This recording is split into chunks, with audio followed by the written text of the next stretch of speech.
I know she said it's alright,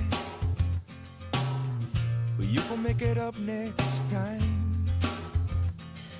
I know she knows it's not right. There ain't no use in lying. Maybe she thinks I know something. Maybe she thinks it's fine. Or maybe she knows something I don't. I'm so tired. I'm so tired of trying. It seems to me that maybe it pretty much always means no. So don't tell me, you might just let it go.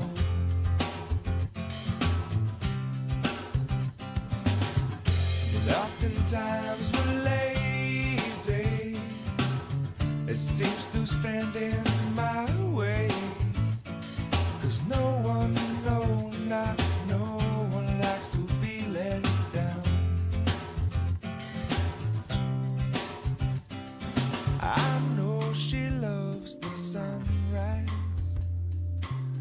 no longer sees it with her sleeping eyes. And I know that when she said she's gonna try, well, it might not work because of other ties. And I know she usually has some other ties. And I wouldn't wanna break them, I wouldn't wanna break them. Maybe she'll help me to untie this, but until then, well, I'm gonna have to lie to her. It seems to me that maybe it pretty much always means no. So don't tell me, you might just let it go.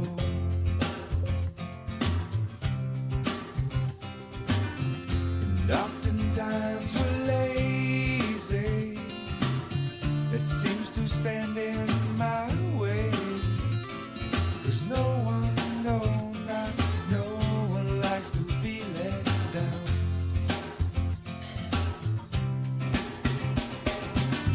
It seems to me that maybe it pretty much always means no. So don't tell me, you might just let it go.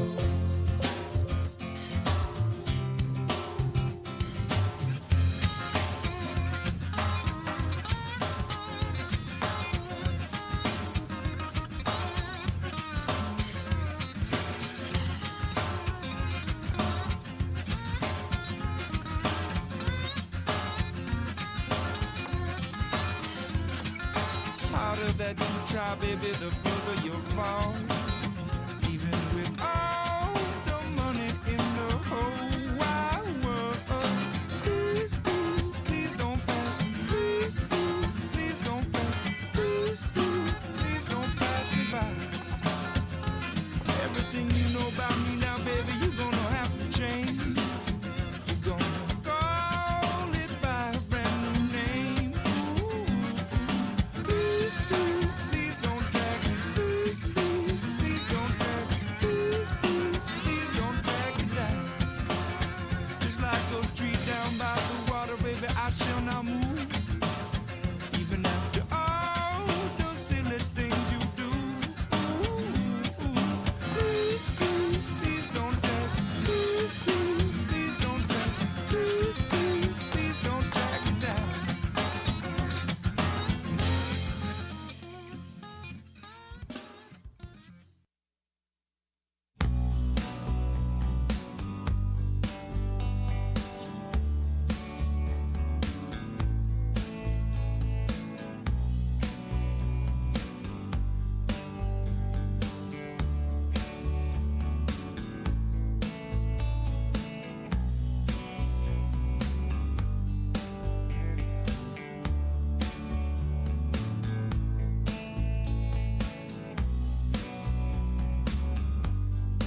her sing.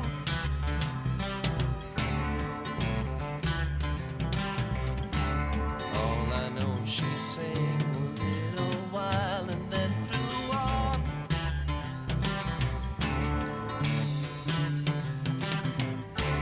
Tell me all that you know, I'll show you.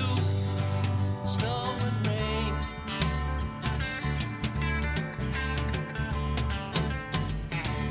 When you hear that same sweet song again, will you know why?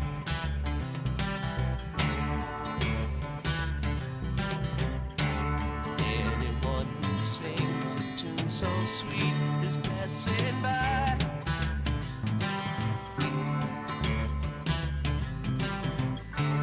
Laugh in the sunshine, sing, cry in the dark, fly through the night.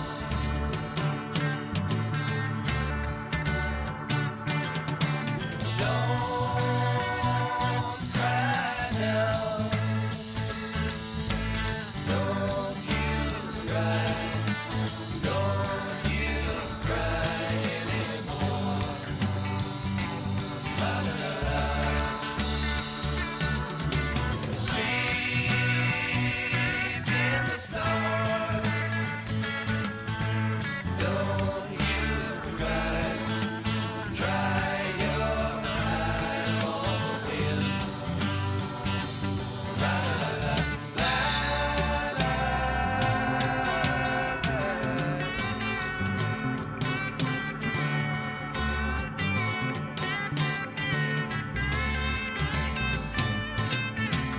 All I know is something like a bird within her sang.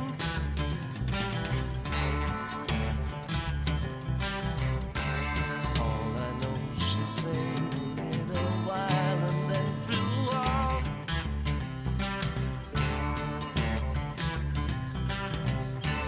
Tell me all that you know, I'll show you. Snow and rain.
for coming, y'all.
coming to you live from historic McBean Stadium in the heart of Lincoln, California.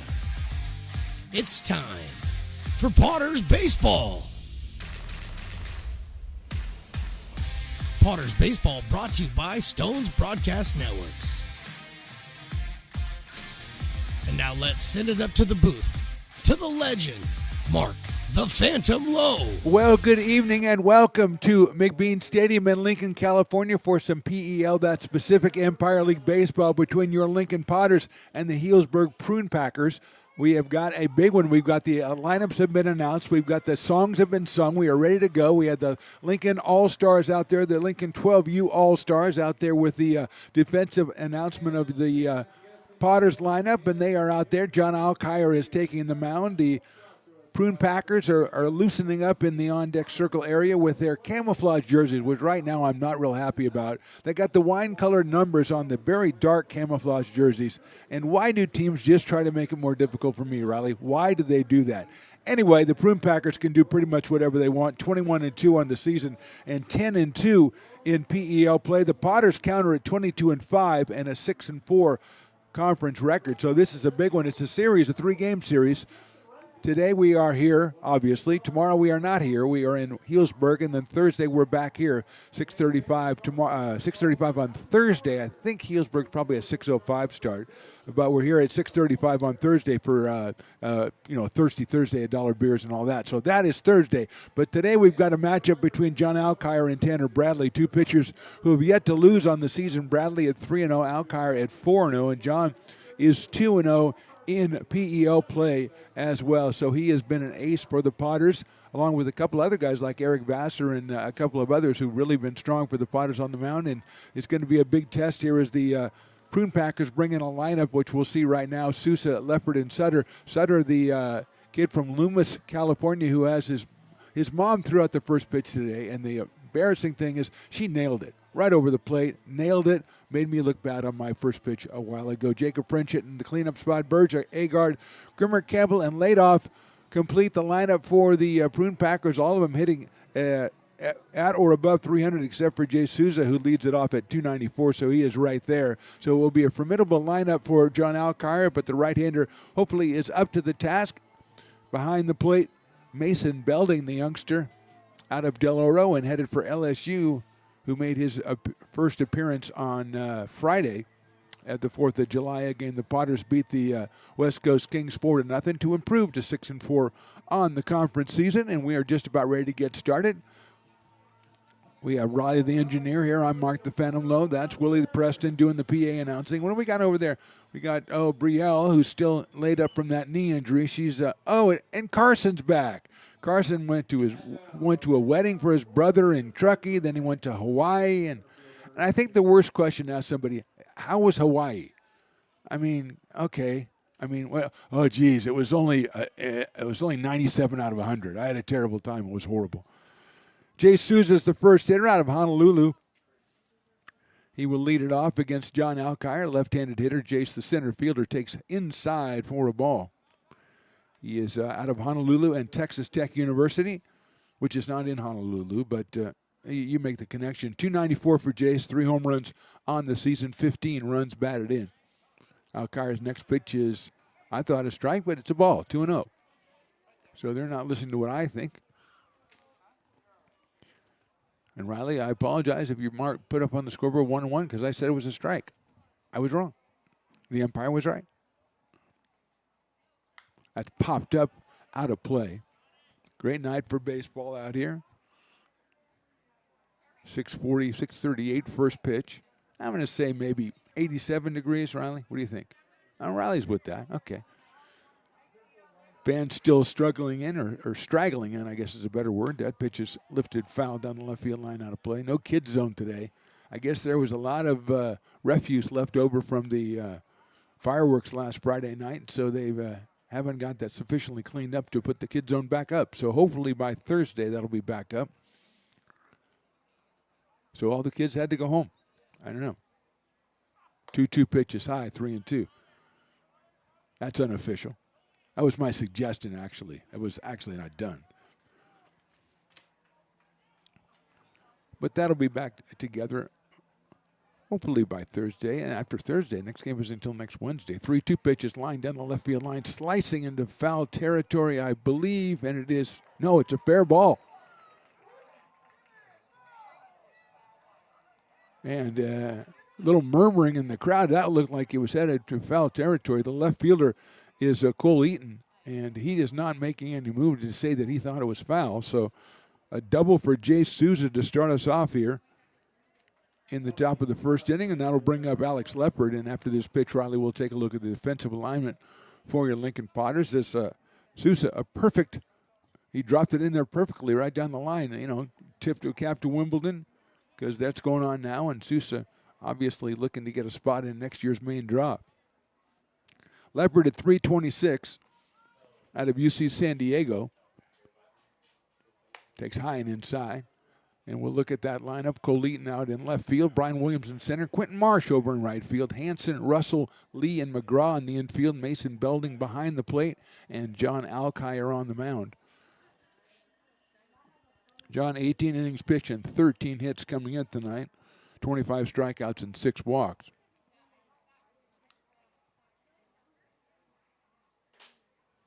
And Leopard takes a strike. 1-1. Leopard wearing number 5, which I mentioned because I can see it.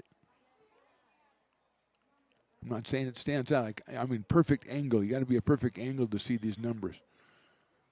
And I saw that one. So Leopard at 3 home runs, 10 runs batted in. 25 runs scored for the Packers. Lines that one into center field. Williams gives ground, has it. A tag.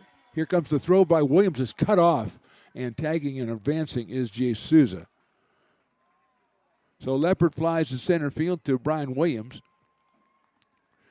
Opportunistic base running by Souza to make it. Brian Williams with a very strong arm, but he had to move back there right at the last moment on that line drive. And that'll bring up Logan Sutter, who's out of Loomis, California.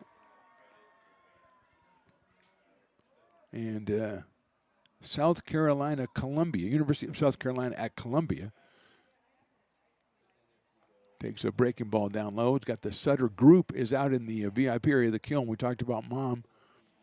Lori, I believe her name was, who threw the first pitch. So she's got the group out there. She is quite theatrical out on the mound, too. She was enjoying her time in the sun. And her son fouls that one back. So it's 1-1. You know, doing some pointing at both dugouts and doing a little bit of, you know, little Pilates out there, a little calisthenics out there.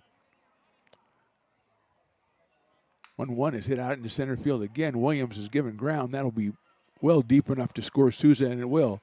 So Sutter's going to pick up the RBI. That is Logan's 24th of the season, and the Prune Packers are off first blood. They lead it 1-0. So a double and a couple of flyouts, and the Prune Packers are on the board, and here's Jacob French. Jacob French hitting .435 with 5 home runs.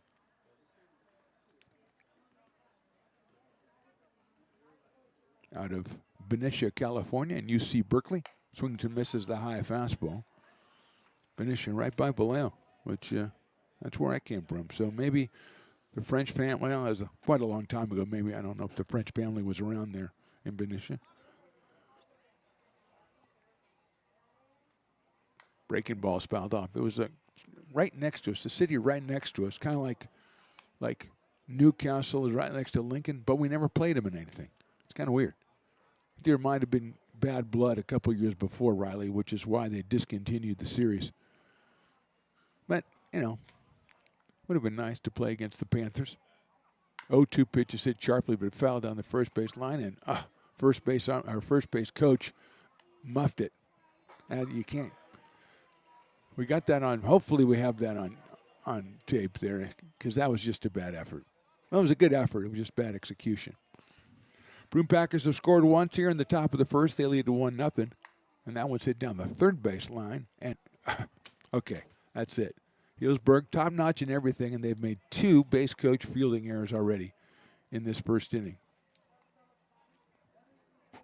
French at .409 in conference play, .435 overall, 36 runs batted in, and 5 RBI, or 5 home runs, excuse me.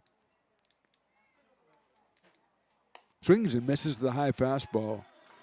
So Alkire gets the strikeout to end the inning, but the Prune Packers push one across. We go to the bottom of the first. Packers 1, Potters coming to bat. Hi, Bill Evans, President of the Placer County Association of Realtors. We're in the store, our conference facilities, an amazing team that helps us keep together an amazing organization. And we thank them all. This organization can't do what it does and can't run the way it runs without the help of so many members volunteering their time. The success of the Placer County Association of Realtors is largely dependent on our active volunteer members to help our organization and industry. The work of our committees greatly impacts our ability to champion efforts across the board and giving back to the Placer County community wherever we can. Like all service organizations, I wanted to serve. And getting involved with the affiliate committee was the perfect way to do that. I love being able to serve my community with my business friends and other leaders and give back to those who are in need. The thing I love about the PCAR committees is they all work toward the same goal of bringing the community together to support those in need in our surrounding area. I instantly came to the meeting and had a wonderful time, felt like I was a part of something bigger, and it was just the start of my leadership journey. Hey, Potters fans, want to keep restoring and renovating historic McBean Stadium? Now you can become a member of Friends of McBean. Annual membership start at $50. Become a member now at friendsofmcbean.org. This job is the Esplanade at Turkey Creek phases 4 and 5. Our scope of work for this project is full scope, so we've got all the underground, all the joint trench, and all the topside included with it. We're putting in sewer pipe, manholes. We're not doing services yet. We go through and do all the main line, and then we come back and do all the services after that. I would say this project right here, the one we're working on, is probably about a 2-month project. It's very costly to the developer, so beating the schedule is very important, more important than most projects. It's got a lot of groundwater, so we've got an extensive groundwater pump system in place. It's just cool to be a part of the built environment and know that for the next 100 years that people are going to use and enjoy what we've created here today.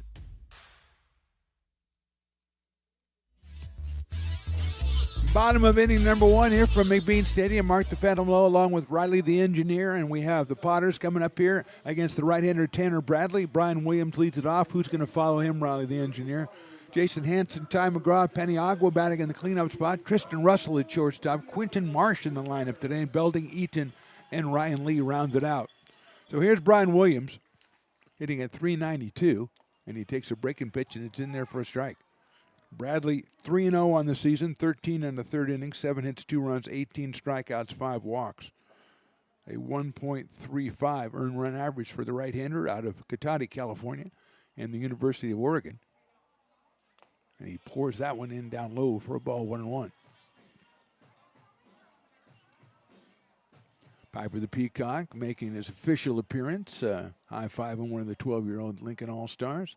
Just kind of a little bit of swagger, high-fiving the next person. He's a big high-five guy. That's chopped out to third base. Nice play over there by Agard to throw out Williams by a step at first. So 1 down, and Jason Hanson is the hitter. Let's look defensively at your Healdsburg Prune Packers. Sorio Agard at third. Campbell is short. French at second. Sutterover at first. Burge behind the plate. Grimmer, Sousa, and Leopard in the outfield for the Prune Packers. 1 out, and here's Jason Hanson. .358 on the year for the product of Roseville, California, but .526 in PEL play. So Jason has picked it up a notch, as the veterans often do.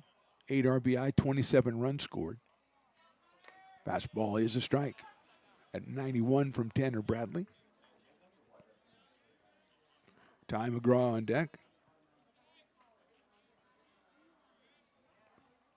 0-1 to Hanson. Jason, .358 as we said. Takes that one inside, just misses from Bradley. 1-1. Prune Packers came up with 1 in the top of the first on a double. Couple of sac flies.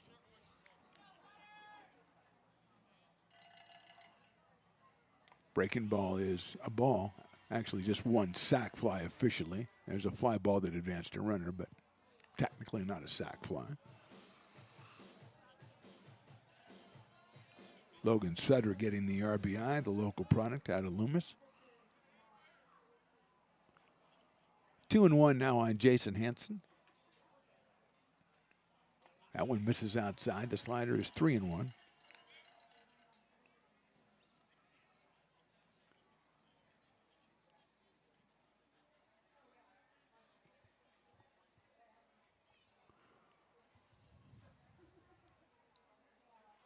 Swings and misses at the fastball. Hansen with 21 base on balls on the season, 10 of those in conference play. Go along with 19 hits, so 40 times on base. Faces a 3-2 count here with one out in the bottom of the first. Takes outside, ball 4. Just the 6th walk issued by Bradley on the season brings up Ty McGraw, who has been the heavy stick for the Potters all season long. 462, 3 home runs, 31 RBI, 27 runs scored, and 441 in conference. So he's done it all season long for your Lincoln Potters out of Gardendale, Alabama. Saying hi to my good friend Tracy, his mom, back in Gardendale. Also Addie, Ty's girlfriend, and her grandma, who I just call Grandma. Okay, Riley. We made some friends, okay? You took some pictures. Actually, you took pictures of Tristan's mom, so that was different. But anyway, so it was great to see some of the Gardendalians make it out to Lincoln for some baseball as Ty's up to play with no balls and 1 strike. Hansen a good lead at first base. McGraw swings and fouls off an off-speed pitch. So he gets in the hole 0-2 from Tanner Bradley. Adam Paniagua DHing today for the Potters, hitting in the cleanup spot. He's also been hot in the PEL play at 378.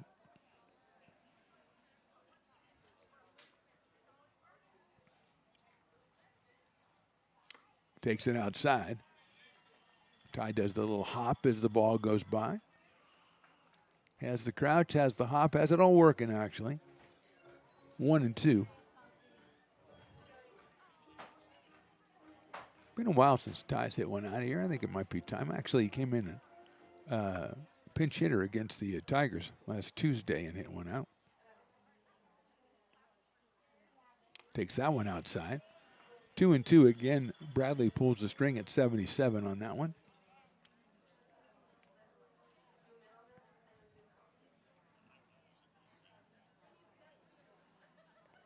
Just getting started here from McBean Stadium. Crowd has settled in mostly, and it's a great crowd out here on a Tuesday night. Breaking balls down low, ball 3.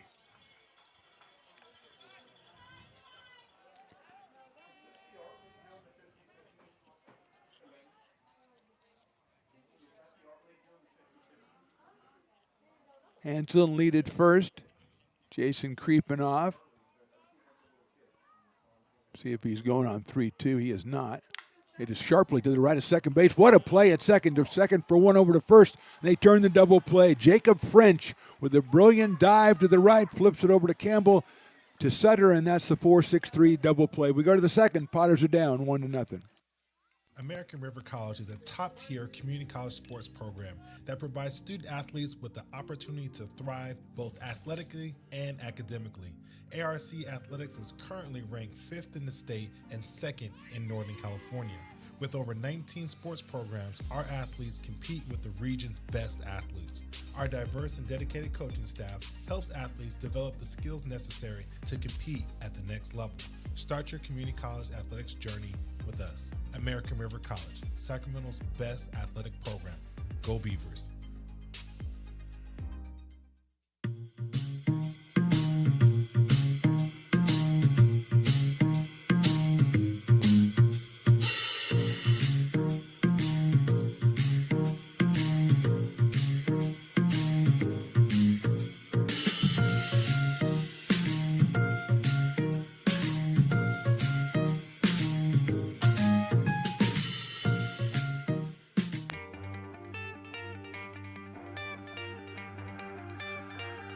Gooseport Public House. We have sports on 10 big screen TVs, 23 beer taps with classics and crafts, a full bar with creative craft mixed drinks, live music, and most importantly, great fresh food. In downtown Roseville off Vernon Street, only 15 minutes from the ballpark. See ya at Gooseport.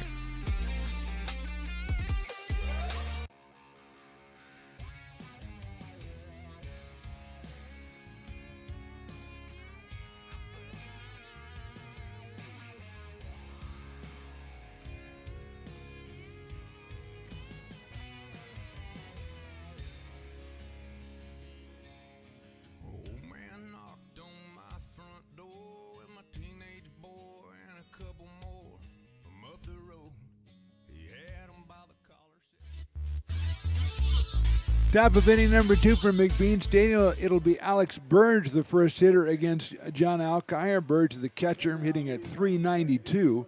Comes to us from Olathe, Kansas. I hope I said that right, in UC Berkeley. Alec with 2 home runs and 18 RBI. Left-handed hitter against Alkire and takes inside for a ball, 1-0. Jay Souza started off the game with a double. He sliced down the left field line, advanced on a fly out by Leopard, scored on a sac fly from Logan Sutter. French then struck out, but Jacob atoned for that with a brilliant play in the field in the bottom of the inning to turn a base hit into a double play off of Ty McGraw's sharp grounder. So Birch, Agard, and Grimmer, the first 3 here in the second inning for the Prune Packers, who come in at 10-2 in PEL play. 21-2 overall. Swing and a miss. Good fastball by Alkire at 90. Got the strikeout of French to end the first inning, and now gets the swing and a miss from Burge, but Alex still ahead in the count, 2-1.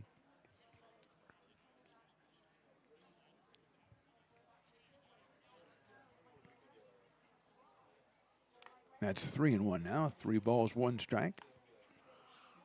2 teams meet again tomorrow in Healdsburg, then back here on Thursday for a Thirsty Thursday. 6:35 is your first pitch.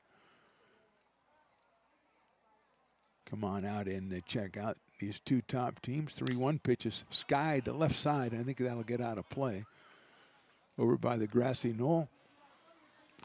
And off into the proper McBean Park. Seen a much frivolity and hilarity over the past couple of days. It's the 4th of July, a huge day here in Lincoln. Starts with the parade in the morning, ends with the Potters at night, and it goes all day. That one's hit a little blooper out toward shortstop and handled by Tristan Russell. So Burge is retired for the first out here in the second, and J.C. Osorio Agard will be the hitter. Out of Hayward, California, and San Jose State University, J.C. at .395 with 6 home runs on the year, .308 in conference. Breaking ball, nice pitch by Algar, but he misses the strike zone, so it's 1-0.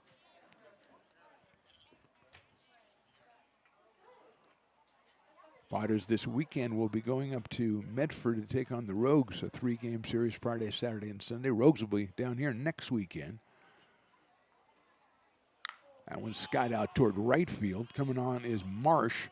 The first baseman goes back and makes the catch, and that's Ty McGraw in foul territory. So it looked like it was going to go a little bit further. Marsh comes in, but Ty McGraw calls for it, and Ty McGraw makes the play. 2 quick outs here in the second inning, and Blake Grimmer, the left fielder, comes to the plate. Blake hitting an even .300 on the air with a pair of home runs.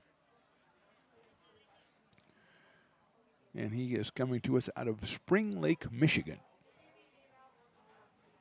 which sounds like a cool place. Probably a place you go boating and stuff, Spring Lake, Michigan. What do you think, Riley? You got to have a boat if you live in Spring Lake, right? Oh, yeah, okay. Goes to the University of Tennessee, which is not exactly in, a boating area, but I'm sure there are fine places there to go boating as well. 2-0 quickly on Blake. Cade Campbell, the shortstop, the number 8 hitter in the on-deck circle.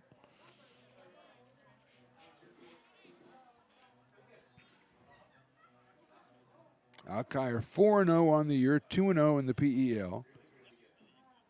Gave up just his second run of the season in the first inning. And then gave up his second run of the season in that inning, as that one is out of here in right field. Grimmer comes back on a 2-0 pitch. Hits it out of here, so got the first two out, but Grimmer makes it 2-0 in short order. And that is his third home run of the season, his 11th run batted in. And the Prune Packers lead this one 2-0. Cade Campbell's the shortstop. He's the next hitter. He's the Dueling Dogs batter, so if he does strike out, it'll be half off Dueling Dogs at the Brick and Barrel backyard down the right field line. He hits it out. Short center field. Williams coming on, still coming on. That's going to drop in for a single for Campbell. So a 2-out home run, which went 390 feet, according to my people over in the command center. 99 miles an hour off the bat, and Campbell follows that up with a single. Third hit for the Prune Packers, and the number 9 hitter's Cade Ladoff. Designated hitter, not a typical number 9 hitter at 389 with 4 home runs.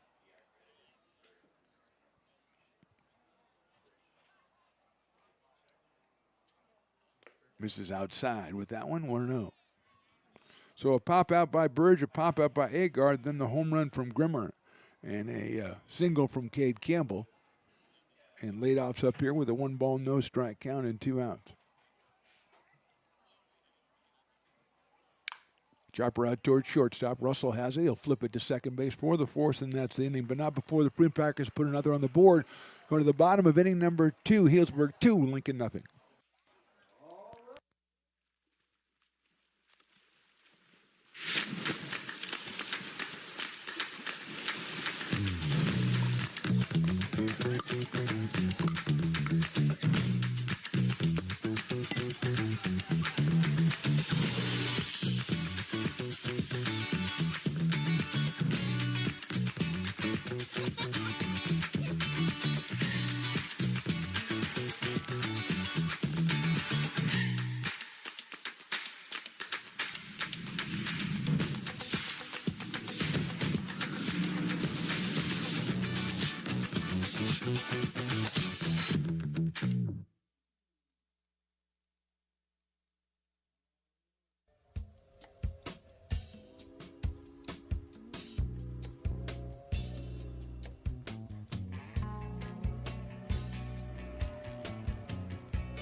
Bottom of inning number 2, Adam Paniagua will be the first hitter against Tanner Bradley. He's followed by Tristan Russell and Quinton Marsh, 4, 5, and 6 for the Potters, who find themselves on the short end of a 2-0 score in this bottom of the second. Paniagua 385 on the year with 3 home runs out of Phoenix, Arizona. Look out, that's inside. I think it hit him, and it did. He had the look of a guy, oh man, it hit me. And he'll go down to first base. The first base, actually second base runner for the Potters. They had base on balls in the first inning. And Tristan Russell is the hitter. Out of Cypress, Texas, Tristan Russell will come to the plate, hitting .357. Just 258 in the PEL. Has 3 home runs. He has 30 runs batted in.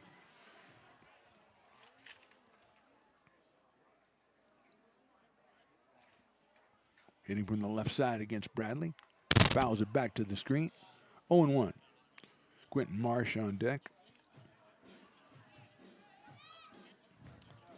Bradley out of Cotati, California, and the University of Oregon, looking for his 4th win of the season. Russell slices that one foul as well. It's 0-2.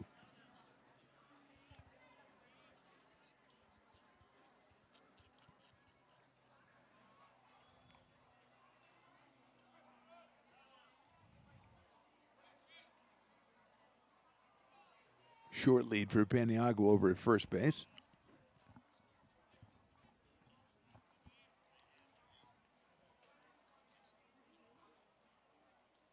Inside for a ball.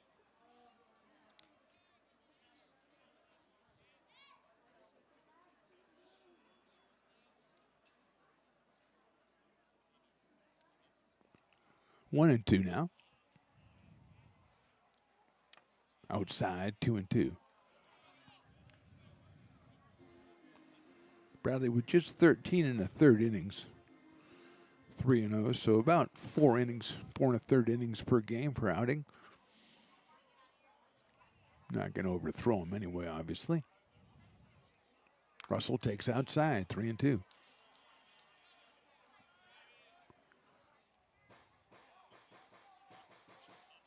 Potters trailing at 2-0. We're in the bottom of the second. Great crowd on a Tuesday. It's a Brews Day, of course, courtesy of Loomis Basin Brewery. That's hit out in the left center field. It found a gap, and it's down for a base hit. Round in second, heading for third. Paniagua, that goes all the way to the fence. They're going to wave at him all the way as Russell goes to third. The throw is late. It's a triple for Tristan Russell, and the Potters are on the board here in the bottom of inning number 2. Russell picks up the RBI, perfectly placed in left center field. First hit for the Potters in the game, first run. And they've closed the gap to 2-1 and bring up Quentin Marsh. Russell, he could not have placed that one any better between Sousa and Grimmer in left center. Hit the ground, rolled away from Sousa. So Paniagua, I think, was when he rounded second, he was thinking of pulling in at third, but he just kept getting the windmill, and he scores the Potters' first run. And here's Marsh. Takes a high fastball for a ball, 1-0.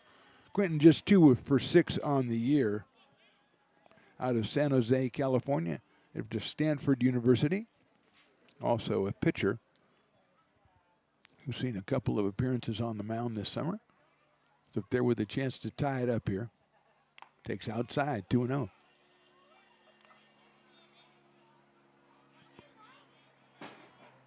So the Potters had a chance in the first inning, but a great play by French at second base started inning-ending double play. That one eluded both outfielders for Russell's triple. That is outside for a ball. That is away Tristan's 31st run of this batted into the season, ties him with Ty McGraw for the team lead. Tristan trying to score his 30th run of the season, which will put him second behind Brian Williams. And that's outside. It's a quick walk to Quentin Marsh. Second walk, along with the hit batter by Bradley through the first inning plus, and it'll bring up Mason Belding. The youngster from Del Oro, 0 for 3 so far on the season. Headed for LSU. 6'2", 213 out of Grass Valley, California. As Alex Burge goes out to talk to his pitcher, settle him down a bit as he's given up a hit by pitch, a triple, and now a walk here. And the Potters have runners at first and third with nobody out here in the bottom of inning number 2. Belding, and then Eaton and Lee, the bottom third of the order, coming up against Tanner Bradley.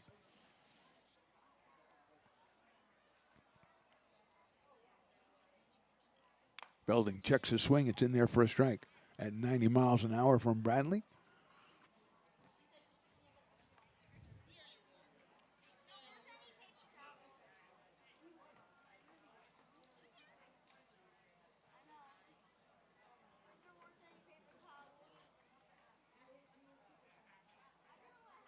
0-1 pitch cut on and missed. 0-2.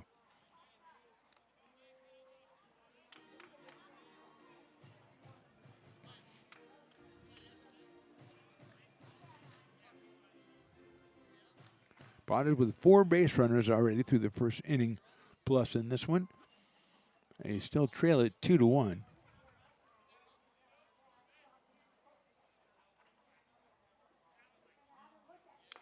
Call strike 3 on off-speed pitch, and Belding is down on strikes for the first out here in the inning. The first strikeout for Tanner Bradley. A big one right there because now a double play gets him out of the inning, and Cole Eaton will be the hitter to try to avoid that double play and drive in Russell from third. Cole at 176 with an RBI and 4 runs scored. He comes to us out of Elkhorn, Nebraska and Texas Christian University. Up here with a chance to tie this one up for the Potters.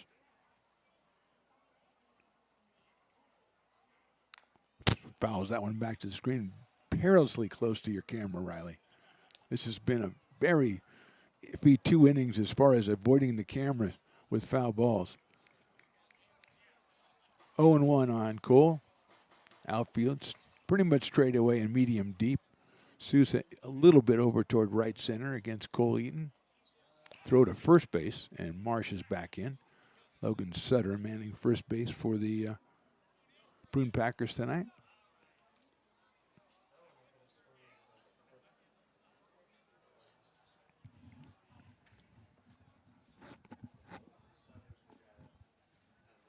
Eaton takes it right down the middle, call strike 2. 0-2.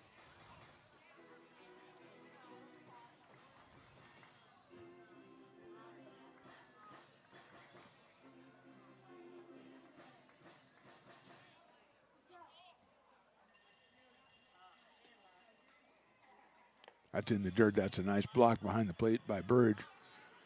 Probably would have Russell. Oh, Russell's he takes chances as a base runner. He's very fast. Definitely would have kept Marsh. He would have tried to go to second base. The ball got away from Bird, so definitely would have saved 90 feet there. Not so sure on Tristan. Swinging a foul back to the screen. Eaton stays alive against the 90-mile-an-hour fastball from Tanner Bradley. As Ryan Lee waits on deck, the second baseman. Cole out in left field today for the Potters.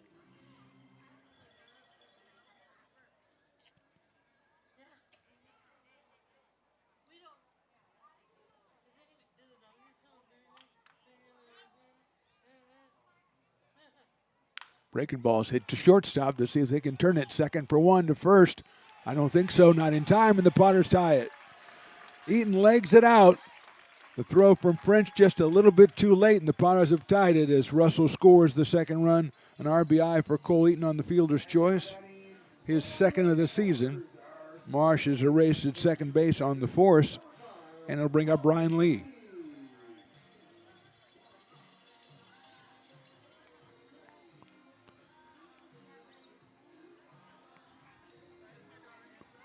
So the Potters have drawn even in this one. Lee slices it foul down the right field line. Ryan hitting 167, does have a home run in the season, and 6 runs batted in. He's followed by the leadoff man. That'll be Brian Williams Jr. in the on-deck circle.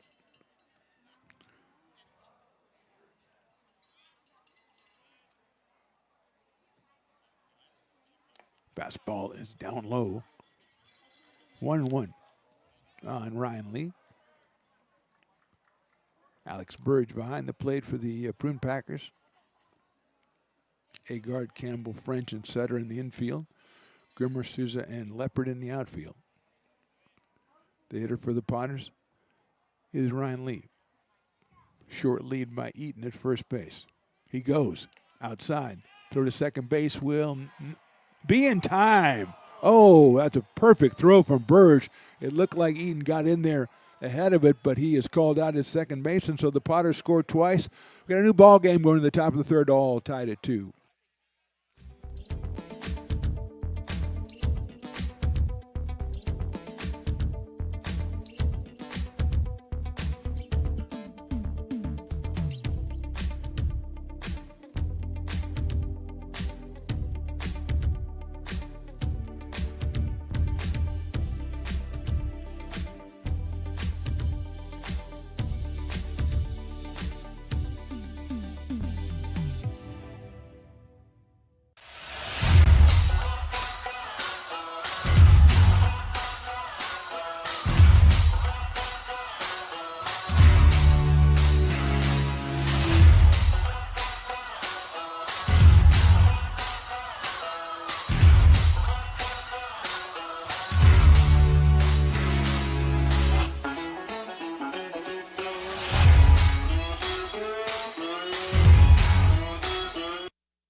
Lincoln Potters Baseball. Placer County's best-kept secret is back for another exciting summer at historic McBean Stadiums. Loaded with fun for the whole family, local beer, wine, and eats. Fireworks, giveaways, theme nights, kids zone, and more.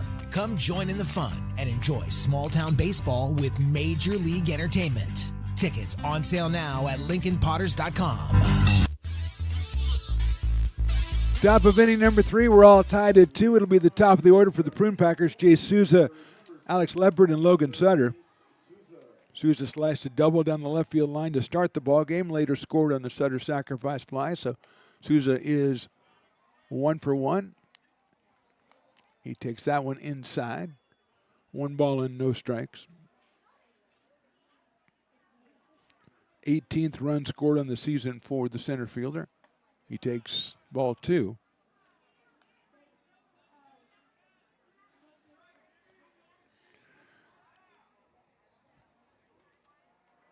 Prune Packers have scored 1 in the first, 1 in the second. Potters with 2 in the second.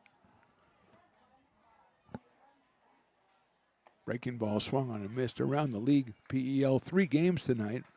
We have West Coast Kings all over the Mudcats, 11-2 in that one. And in Medford, Crabs scored 1 in the top of the first, Medford 4 in the bottom of the first, and then the Crabs 4 in the top of the second. So that one is 5-4 Crabs, bottom of the second. A lot of action in that one. 9 runs on 9 hits already in less than 2 innings as Sousa swings and misses. We're now a 2-2 count to open up inning number 3. Breaking ball just misses, 3-2.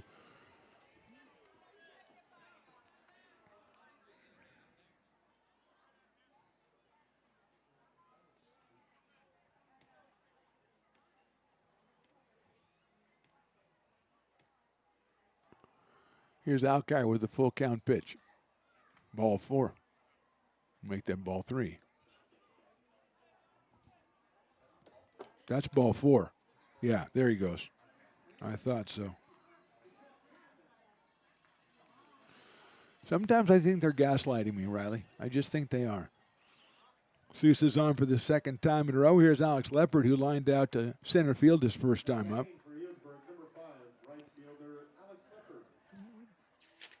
Comes to us from Sebastopol, California, and UC San Diego.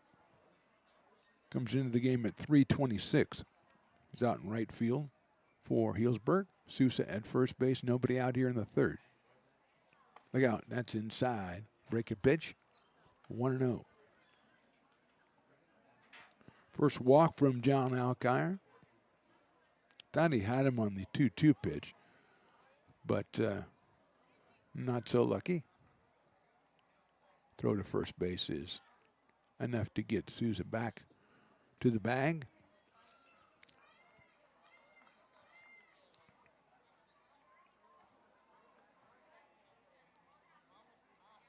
There he goes. The pitch is low. The throw is offline and off the glove of the infielder. Goes out into short right field. Sousa will go down to third base. Error will be assessed on the throw. A stolen base and an error puts Sousa at third base. The pitch, I believe, was called a ball, so that'll make it 2-0 on Alex Leopard. Looks like the Potters are going to trot somebody out to the bullpen to start loosening up.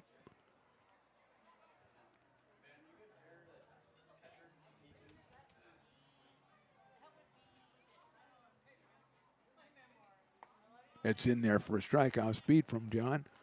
2-1 now. Logan Sutter in the on-deck circle.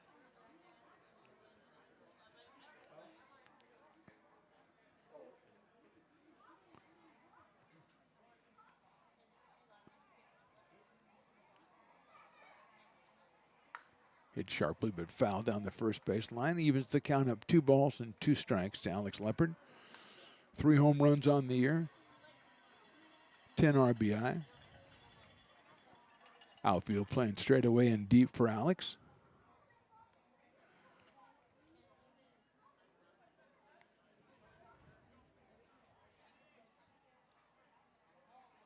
Two pitch just a little bit too high. 3-2.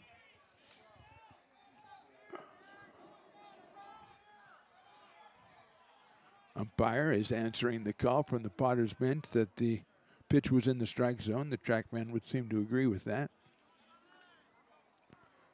But we have a full count. That's ball 4. So a couple of walks, runners on first and third, and here comes Logan Sutter. Sacrifice fly, his first time up for his 24th run bat in the season. He has 7 home runs. He has his mom out in the VIP area with the Sutter group. She threw out the first pitch in tonight's game. Kind of unprecedented for the visitors to do that, but she did a heck of a job. And Logan out of Loomis, California, a local cat. Alcar's first pitch is very outside, so it's 1-0. I think John's still a little bit frustrated over that, not getting that strike 3 call, the Leopard. And here comes Nate Gajowski out to the mound to trying to settle down his right-hander as he's giving him up the walk, and then stolen base by Sousa. The throw goes off the glove of Russell into short right field, and so Sousa makes it to third, and then the walk to Leopard. We're at 2-2 in the top of inning number 3, and the home plate umpire is not having any nonsense, and he's going to go, I'll give you a couple of seconds, and that is it. I'm on a time frame here. He's going to get right in the middle of it, too. I need my lip readers to get on that one because I think I think he might be delivering a little bit more than he's breaking up, which is interesting.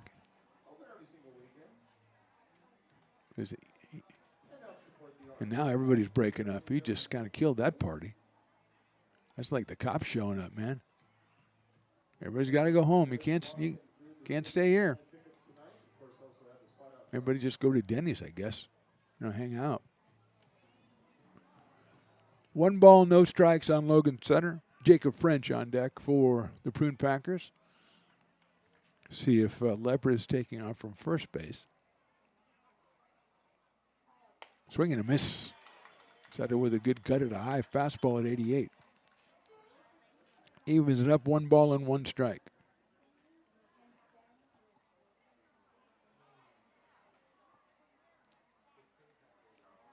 That one down low. Belding with a nice stop of it. 2-1. Mason out of Del Oro High School, headed to LSU. Another great season for the Golden Eagles.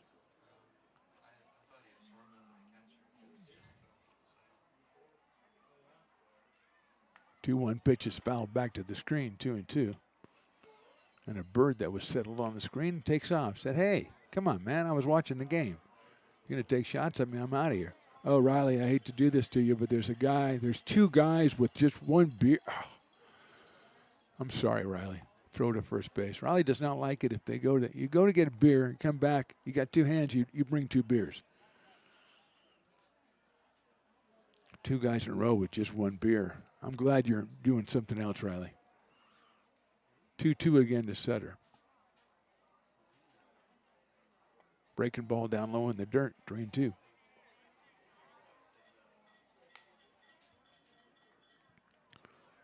Logan Sutter, .392 coming in. 7 home runs, .324 in PEL play. Line drive out toward short, in the air, handled by Russell. And that's a tough play. Not only is the ball hit very hard, but that sun is right in his eyes, and he's got to look underneath it and make the play. So Sutter hits it hard, but lines it right to Russell at short. 1 out, and here's Jacob French. Looks like Peter Jensen, the right-hander, warming up for the Potters. We're 29, maybe, something like that. So here's French, who struck out his first time up, batting, though, at .435 on the year. There goes the runner. The pitch is inside. The throw goes to second. Here comes the runner coming in from third. Tagged out at second, but the double steal is successful as scoring is Sousa. Nice throw to second by Belding and got the runner by a considerable amount, but trotting in unheated almost with Jay Sousa. The pitch was a ball, I believe, and I think that's what Alcar was asking the umpire. But nobody on the bags, run in. and outside. French 5 home runs on the year, 36 runs batted in. I think it's 2 balls and no strikes here. Lined into left field, coming on is Eaton. He's not going to be able to make the play. It'll drop right in front of him. You can't really make any chances out in left field with that sun the way it is. You have to make sure that you keep the ball in front of you, which they did. That's the first hit of the inning for the Packers, the 4th of the game for Healdsburg. Alex Bird, who popped out to shortstop his first time up, will be the hitter. Left-handed hitter out of UC Berkeley. Comes from Olathe, Kansas. Olathe, Olathe. Another left-handed hitter. He takes a breaking ball. That stays high, 1-0. A walk to Souza. He stole second, went to third when the ball got away. Then a walk to Leopard. Sutter lined out. Leopard took off for second. Souza scored as the ball went through. Leopard tagged out. Look out, that's inside. And then a single from Jacob French.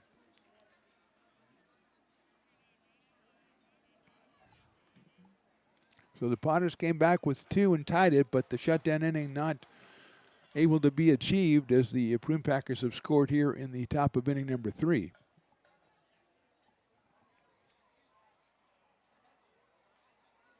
Swings and fouls into the catcher's glove, which counts as a strike these days, so it's 2-1 on Alex Bird. 392 on the year, 2 home runs, 18 runs batted in, 23 runs scored for Alex. 344 in PEL play. The Prune Packers are 10-2 in PEL play. High fastball, 3-1. Potters 6-4. Great crowd out here on a Tuesday night checking it out. I have to go some for last Tuesday. 1,140 people in this place last Tuesday. Then, of course, a sellout on Friday for the 4th of July. What a great night that was. Swing and a miss, 3-2. Bird's not getting cheated on that cut, but not making any contact. So he faces a full count here. French will be taking off with 2 outs. Getting a little cowbell action from the crowd here.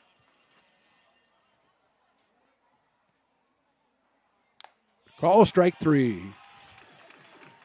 So the Prune Packers score once in the third. We go to the bottom of inning number 3. Potters down 3-2. Hey, baseball fans, you may have noticed our scoreboard goes out from time to time. You can help us get a new one. Give $20 and get a chance at winning 2 tickets to some of the region's biggest events, like the Outlaw Festival with Willie Nelson, Bob Dylan, and John Mellencamp, a Sacramento Kings game, or Ringling Brothers Circus. All proceeds benefit the Big Swing Capital Campaign. You can buy now at friendsofmcbean.org. Hey everyone, this is Alex with the Downtown Lincoln Association. We're super excited to kick off Lincoln Loves Local, a new campaign designed to spotlight amazing businesses that make Lincoln so unique.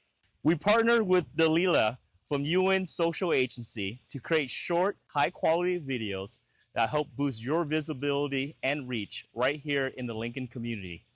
Each video will be shared on DLA's social media and newsletter, making it easy for locals to discover and support your business. So let's celebrate what makes Lincoln special together. Hey, Potters fans, want to keep restoring and renovating historic McBean Stadium? Now you can become a member of Friends of McBean. Annual membership start at $50. Become a member now at friendsofmcbean.org. When it comes to your home's maintenance and repairs, Jeffers Resource Group has you covered. Our handyman services offer a comprehensive range of expertise, from minor carpentry to drywall, electrical and flooring for property managers, landlords, and renters alike. We ensure that every job is completed to the highest standards, so you can have peace of mind. Contact us today to discover how Jeffers Resource Group can help keep your home in top shape.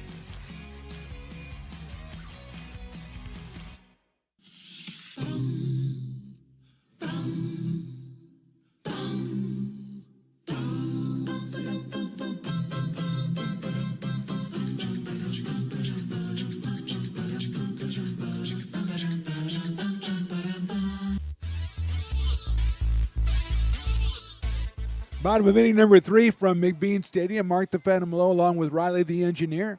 Willie Preston, of course, on the PA. We got Carson hanging around behind us, just sitting on the couch because he came back from Honolulu. Luke Stoutwalker is up here doing the track man. And Brielle working the point streak.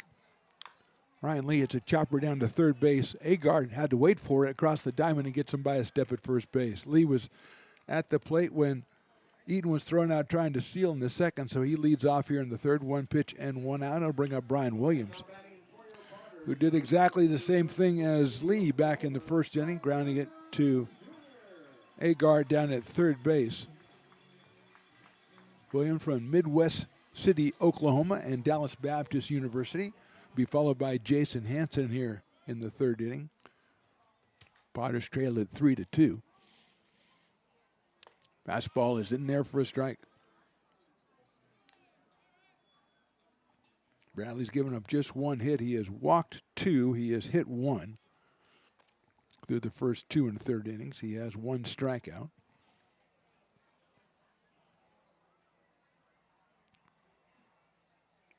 Williams hits a ground ball out to short, now cut off by Agard at third. He dodges the bat, throws to first, and barely gets him. Bat went flying. Agard paid it no mind and throws out Williams for the second time tonight. With 2 quick outs here in the third, Jason Hansen will be the hitter.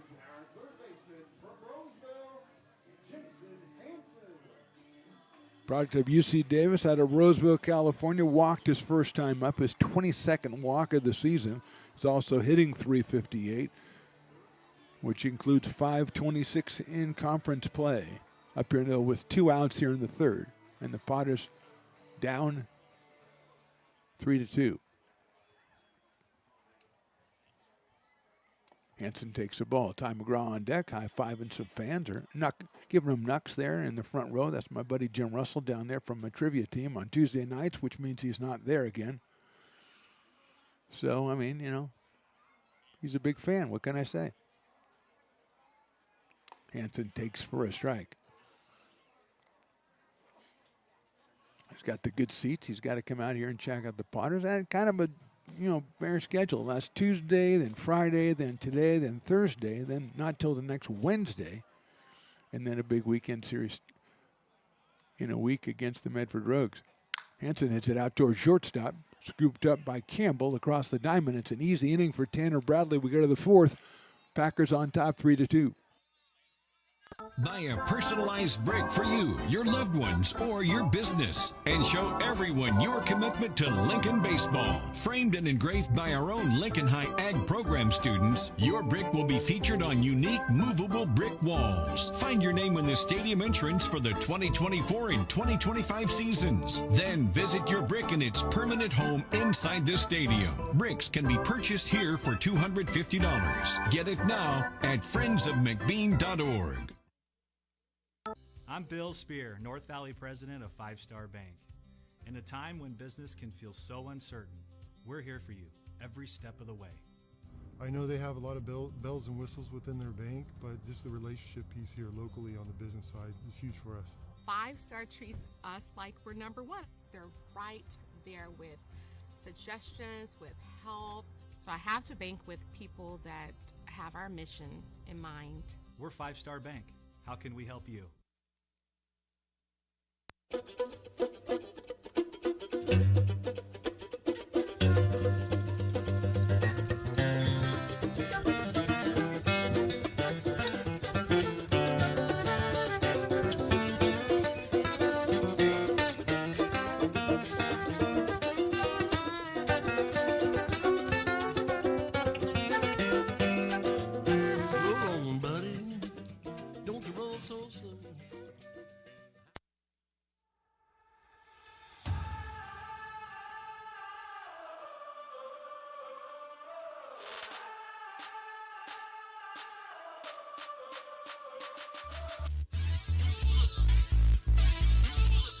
Top of the fourth inning here. Prune Packers lead at 3-2. John Alkire, the right-hander, back out on the mound. J.C. Osorio.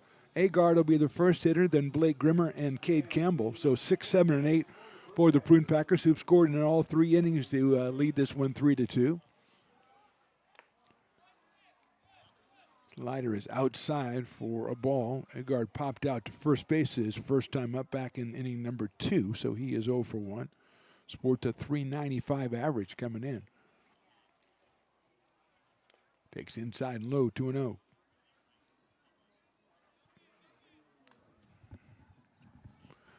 Alcar with 2 walks in the game, both back in the 3rd inning. First one to Souza, he ended up scoring. That one's hit high and well to left center field. Williams is moving over. He's going to look up, and that one is out of here.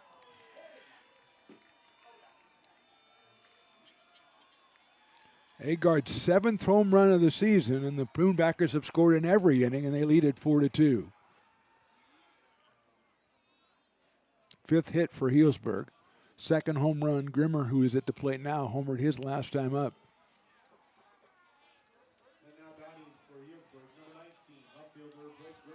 Grimmer homered in the 2nd inning, his 3rd of the season. He is out of Spring Lake, Michigan, and University of Tennessee. Agard, who just homered, is from San Jose State University. That one 405 feet and 105 miles an hour off the bat. And that one down the middle for a strike. I think that's the farthest home run here in Link. First one over 400 feet on the season by anybody. Check swing, and it's inside, 1-1. We did have 107 miles off the bat by Everett Johnson and 106 from Russell. That one has popped out of play. Oh, that's McGraw. It's 106. Okay, it was tie. So just like that, it's 4-2 here in the 4th. Sails the fastball high and away. 2-2 now on Grimmer. Came in at an even 300 with the 2 home runs, and now 3 and 10 RBI, now 11, and 10 runs scored, now 11. Swings and misses. Got him on strikes this time. 3rd strikeout for John Alkire. And it will bring up Cade Campbell, who's the Dueling Dogs batter. So if he strikes out, it's half off Dueling Dogs. There's already $4 off Loomis Basin Brewery. So there's already beer specials going. So I don't feel sorry for thirsty people if they don't get it. Looks like number 2. No, Cade Campbell is number 2.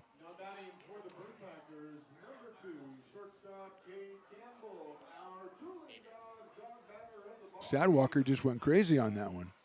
Told me it was a pinch hitter, and it's the same guy. I liked it, too. Okay, we got a couple of interns out today. Luke's doing like triple duty over there, so get off his back, all right? Blame Voldemort. That's in the dirt, 2-0. Oh, yeah, he's down there. Oh, he's doing a little photography. We got Jordan Georgeson, the great Jordan Georgeson's in the house tonight. So he can handle some of that photography stuff. Although Voldemort does look very official, striding around with his little camera and his little microphone and everything. That's lifted down the right field line. Coming on is Quentin Marsh. It is a foul ball out of the reach of first baseman Ty McGraw, who went back about 100 feet, but just couldn't catch up to it. And Campbell will have another shot here at 2 balls and 1 strike. Cade Ladoff, the DH, number 9 hitter on deck. Trying to get the Dogs going here for some Dueling Dogs action against Cade Campbell, the shortstop, batting .318, singled back in the 2nd inning. Chops that one, a big hopper at McGraw, makes the play, looks for the pitcher covering, and Alkire with a nice play. Both sides a nice play, McGraw and Alkire, and Campbell is retired for the 2nd out. So 2 outs, and here's Cade Ladoff, who hit into a fielder's choice his first time up, the designated hitter, out of Bradenton, Florida, and he goes to the University of Michigan. 389 on the year with 4 home runs for Cade. Takes one right down the middle for a strike and was kind of upset with himself on that one. He probably should have swung at that. Darn. 89 from Alkire. I think he's topped off about 91 so far today. Misses outside.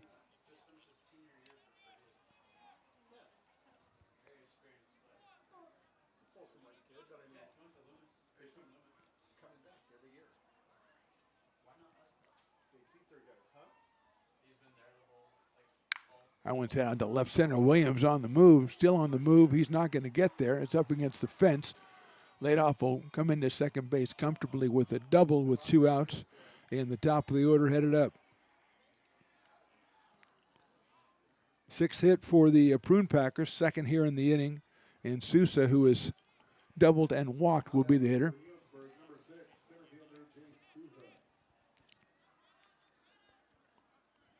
Sousa doubled and scored in the first and walked and scored in the third.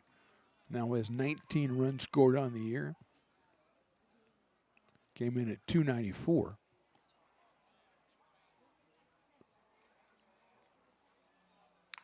Fouls that one right back over the top of us. 0-1.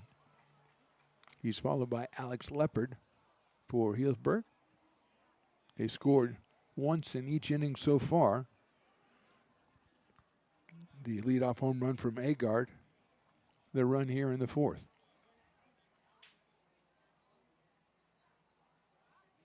Breaking ball is fouled back to the screen. So quickly 0-2 on Jay Sousa.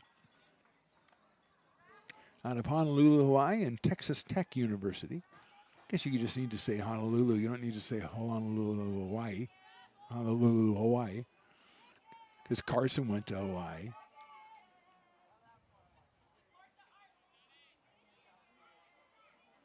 Honolulu. Yeah, there you go. 0-2. Line drive into right field. That's a base hit. Here comes Ladoff around third. He'll head for the plate. Marsh, a strong arm, but it's not in time. And it's the second run of the inning for the Prune Packers. They lead at 5-2. Don't know if Sousa got all that one, but he got enough to line it into right field. Pick up an RBI. Ladoff scored. Marsh again, a strong arm from right field, but not in time. And here's Alex Leopard. Agard with the home run, and now an RBI single by Sousa. So the Packers have scored twice here in the fourth. Look out. That hit him. Leopard, who had flied to center and walked, will go down to first base and move Sousa over to second before they're going to check on Alex Leopard first as Logan Sutter comes up to the plate. Is it a sacrifice fly and lined out to shortstop? Leopard looks to be all right. He'll go down to first base. The product of Sebastopol, California. So Sutter comes up here with 0 for 1 and an RBI today.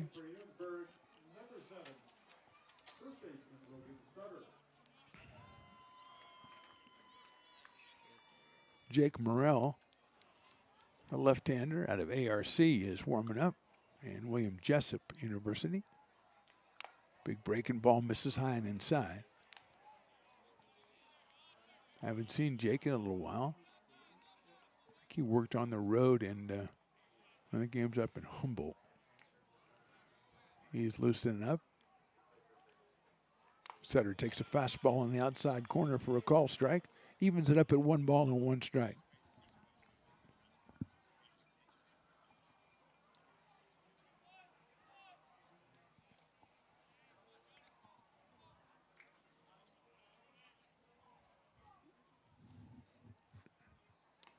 That one's in the dirt. 2-1 Belding with a nice block.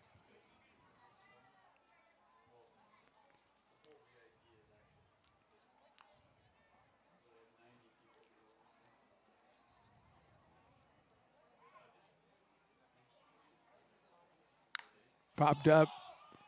Who's calling it? Is it McGraw or is it, no, it's not. It's Ryan Lee, and he'll make the play, the second baseman. So 2 runs for the Prune Packers in the fourth. Going to the bottom of the fourth. Prune Packers on top 5-2.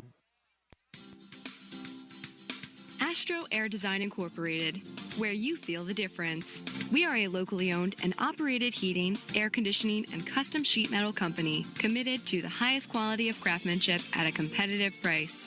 Our trained and certified technicians have the knowledge and experience required to install, maintain, or repair your home comfort solutions. Our upfront pricing gives you the peace of mind because you know your price is locked in. Call Astro Air Design Incorporated today. Here in Michigan, we do more than just survive the winter. we thrive during it. You simply can't keep us away from what we love most: great times and amazing beer. The snow transforms the landscape and lays the path for adventures yet to be had. Trails ready to be explored, and freshly groomed hills ready for the first run of the day. And later, as the sun descends, it's time to unwind with great conversation and even better friends. Experience a taste of Michigan winter with Founders Brewing Company, born and brewed in Michigan. Lincoln provides all the charm of a small town, yet still provides access to excellent local medical care. At Lincoln Urgent Care, you can find expert services and a compassionate staff available 7 days a week. Our friendly front desk staff will welcome you when you come into our brand new facility. Your wait time will be minimal at our walk-in clinic, unlike the emergency room. From broken bones and lacerations to allergies, flu shots, and illnesses, we treat a variety of urgent medical conditions. What sets us apart is not just our central location in Lincoln, but the convenience of our extended hours, including weekends. We've become Lincoln's first choice for urgent care because we treat patients of all ages for a variety of conditions. Bottom of inning number 4, Ty McGraw is going to lead it off for the Potters, and Adam Paniagua and Tristan Russell against Tanner Bradley, who has a 5-2 lead after his team has scored once in the first, once in the second, once in the third, and twice in the fourth.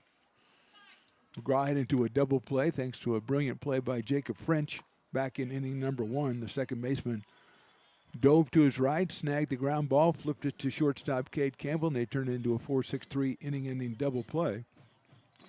So Ty 0 for 1 in this one.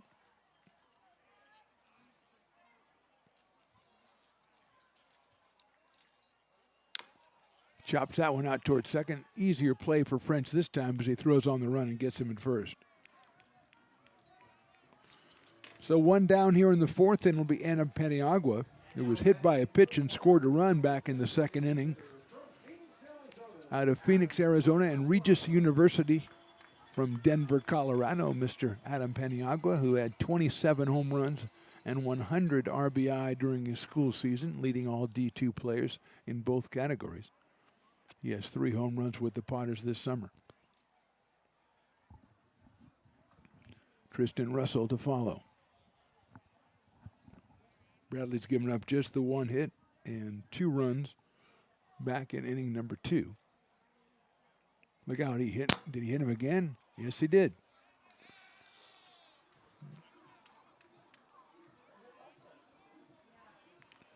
So 2 of the HBP for Adam Paniagua. And he'll go down to first base. And Tristan Russell, who dropped a triple in left center field his last time up, an RBI triple. On top of that, comes up to the plate for his second appearance.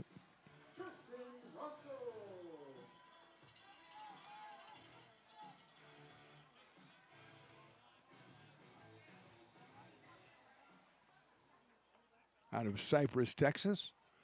Met Mom Silka last week and girlfriend Rainey.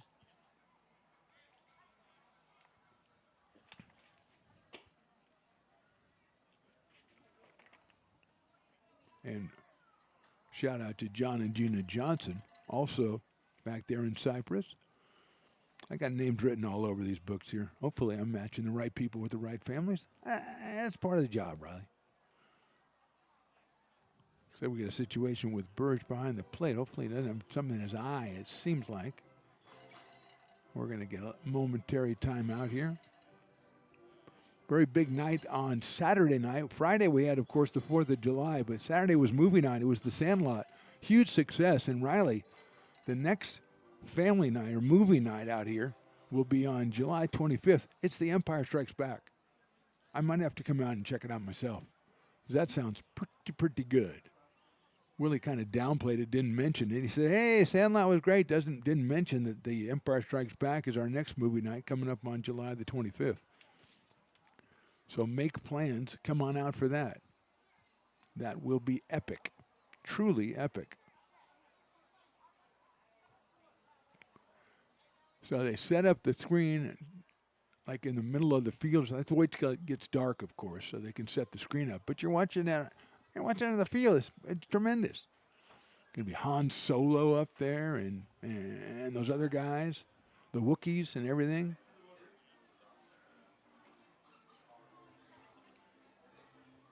Looks like Luke Statwalker went on a pizza run for Riley. Well, it's only one piece of pizza, but it actually is a pizza. That is basically a pizza.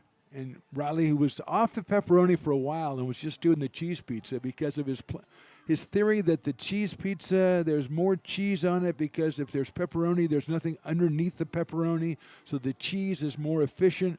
He kind of abandoned that theory later, and now he's back to pepperoni. And this one has, the last time it was 10 pepperonis. This one, 1, 2, 3, 4, 5, 6, 7, 8. 8, and you are, there goes kind of a piece of a 9th and a 10th, and you've already eaten a little bit of it. So that's a huge piece of pizza right there. So a little bit of work on Alex Burge. I believe he is back ready for action, and Tristan Russell at the plate. He has a 1-ball, no strike count. Quentin Marsh on deck for the Potters. 1 out here in the 4th. Russell hits it out to center field. That one's playable for Souza, and he'll make the catch. So 2 outs, and Quentin Marsh, who walked his first time up, comes up to the plate, the right fielder. Hitting .333, just 6 at-bats on the season. Out of San Jose, California, headed to Stanford University. 6'1", 205 for Quentin. Mason Belding to follow him, another high school phenom. Marsh takes a strike. Bradley at 90 miles an hour. It's been about where he's been all night long, looking for his 4th win of the season. He's given up 2 runs on just 1 hit. That was the Russell triple back in the 2nd inning.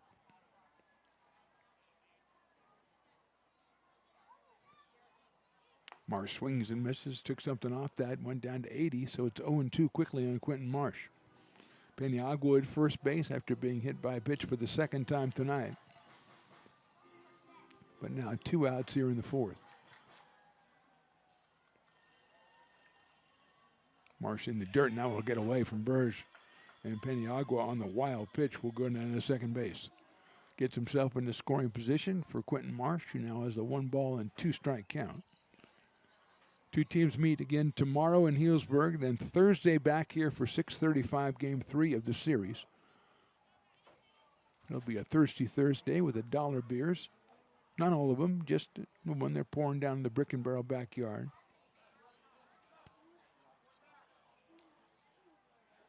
Swings and misses, the ball gets away, and Burge is going to throw to first to get him, and he does. So the Potters get a base runner, do nothing with it. We go to the 5th inning. It's the Prune Packers leading this one 5-2. If you're in need of a seasoned DUI attorney, contact the law office of Samuel D. Burns Incorporated. We are familiar with the laws surrounding your case, and we will work diligently to minimize the negative impact following a DUI charge. With a proven track record, Sam Burns works on your behalf to provide a positive outcome. He's been able to save his clients' driver's licenses and negotiate more favorable terms. Visit our website.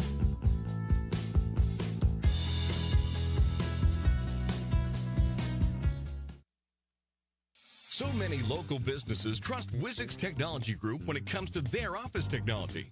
Wizix is a full-service, locally owned company with exceptional service, supplies, and support, which guarantees quick delivery and response times. Copiers, printers, scanners, business phone systems, EV charging, document management, and more. Join the ever-growing list of local businesses and win with Wizix, the largest independent provider in the Valley. Wizix, office technology made easy.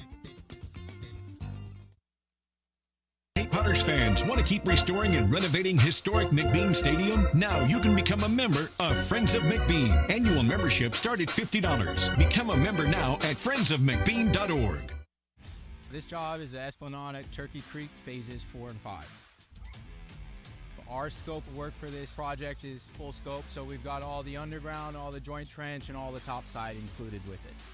We're putting in sewer pipe, manholes. We're not doing services yet. We go through and do all the main line, and then we come back and do all the services after that. I would say this project right here, the one we're working on, is probably about a 2-month project. It's very costly to the developer, so beating the schedule is very important, more important than most projects. It's got a lot of groundwater, so we've got an extensive groundwater pump system in place. It's just cool to be a part of the built environment and know that for the next 100 years, people are going to use and enjoy what we've created here today.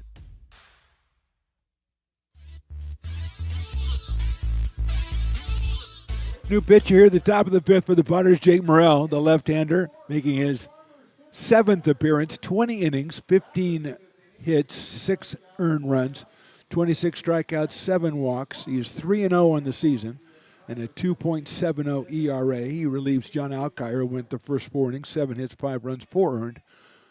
Walked 2, hit 1, and struck out 3. First batter is Jacob French, who was struck out and singled, and he'll take a fastball up high from Morrell to get ahead in the count. 1 ball and no strikes. He's followed by Burge and then Agard. Here in the top of the 5th inning, Prune Packers have scored in every inning to lead 5-2. Saws that one off down the left field line, but foul. Evens the count at 1-1 on Jacob French.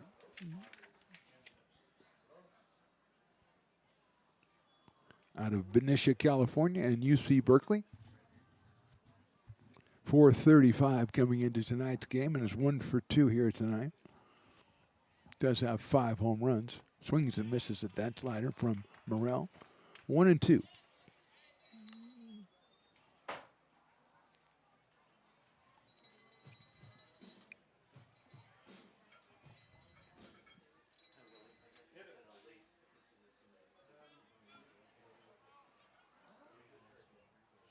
Left-hander out of William Jessup University, and then fouled off in Roseville, California. Did some time over at American River College.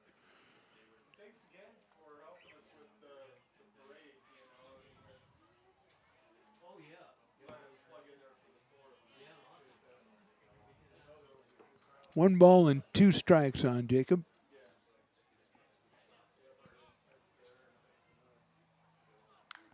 Saws that one off over to the left side.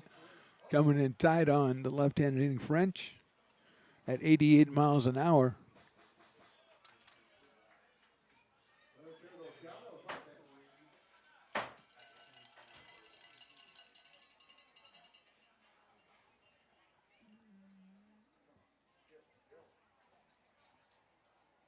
Breaking ball's rolled over to second base. Nice play by Lee. He's going to have to hurry to first. What a play, Ryan Lee. He got him at first base. Went down on the knee and came back with an amazing acrobatic throw. And an excellent play by Ryan Lee and to get the first out. And, I forgot it's the first batter of the 5th inning, so that's the Farmers' 5th. And so the fact that they retired the batter means 50% off Farmers Brewing Company down at the Brick and Barrel backyard. More importantly for the Potters, 1 out here, and Alex Burge, who was popped out and struck out, will be the hitter. Last time Morrell pitched was on the 29th at Humboldt. 1 inning, 1 hit, no runs. So here's Burge, the left-handed hitter, takes inside for a ball. Ryan Lee with an excellent play, went to his right, had to somehow stop himself and throw back at the same time. An accurate throw to first to Ty McGraw to retire Jacob French.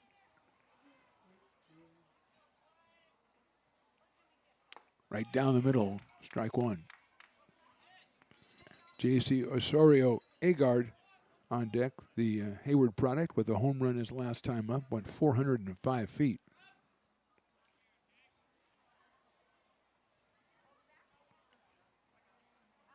Swing and a miss, nice pitch by Morrell. Slider gets us into 1-2. Burge out of UC Berkeley, a Kansas product. Faces a 1 ball, 2 strike count. Swings and misses. Good job by Morrell. Comes back with the same pitch, got the same result, got his first strikeout.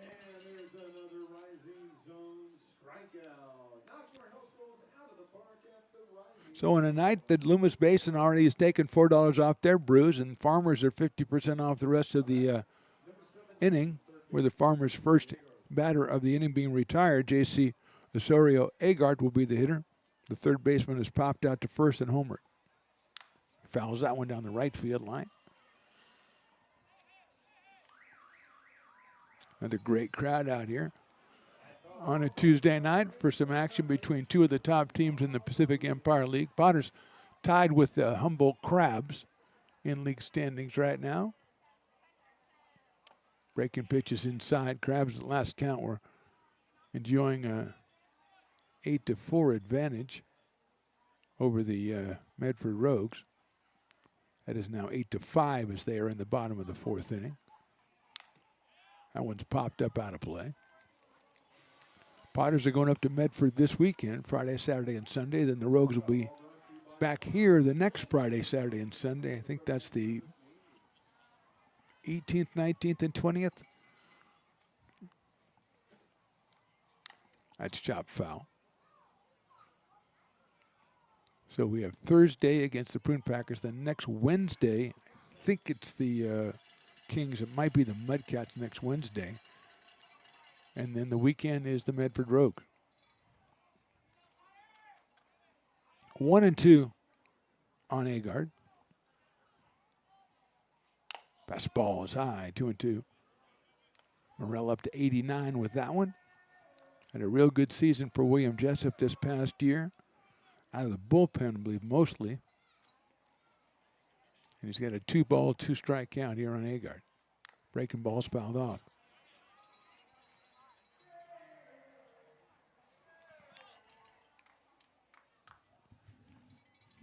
There's some wind blowing out toward the left center field area, which is where Agard hit his home run, but it didn't look like it was helped too much by the wind. It was pretty much all Agard. Sails the fastball high and outside. Blake Grimmer on deck, who has homered and struck out so far.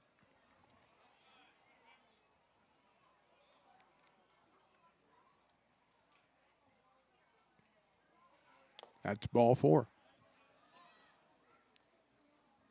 So Agard will go down to first base. Had him 1-2. Lost him to a base on balls. And here is Blake Grimmer, who had a home run in the second inning and then struck out in the fourth. Grimmer with his third home run of the season tonight at the University of Tennessee in the very bucolic-sounding Spring Lake, Michigan. I just have this picture of Spring Lake, Michigan. It's a really cool place, like on the docks there, on the bay. There's a strike on the lake, Lake Michigan. I don't know what lake. There's lots of lakes there. 1,000 lakes, although that's Minnesota, I think. There's Great Lakes and Superior Lakes and Erie Lakes, all kinds of lakes. Hit sharply in the hole in the left field, a base hit. So Grimmer has his second hit. First hit off Morrell, moves Agard to second base and brings Cade Campbell to the plate. He is singled and grounded to first on a nice play by Ty McGraw back in the fourth inning.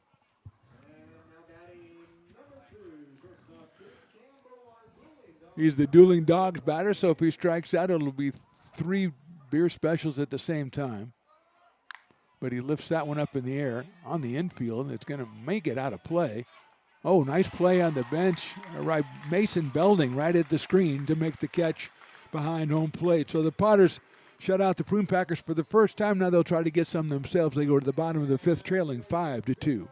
Hi, Bill Evans, President of the Placer County Association of Realtors. We're in the store, our conference facilities, an amazing team helps keep together an amazing organization. And we thank them all. This organization can't do what it does and can't run the way it runs without the help of so many members volunteering their time. The success of the Placer County Association of Realtors is largely dependent on our active volunteer members to help our organization and industry. The work of our committees greatly impacts our ability to champion efforts across the board and giving back to the Placer County community wherever we can. Like all service organizations, I wanted to serve. And getting involved with the affiliate committee was the perfect way to do that. I love being able to serve my community with my business friends and other leaders and give back to those who are in need.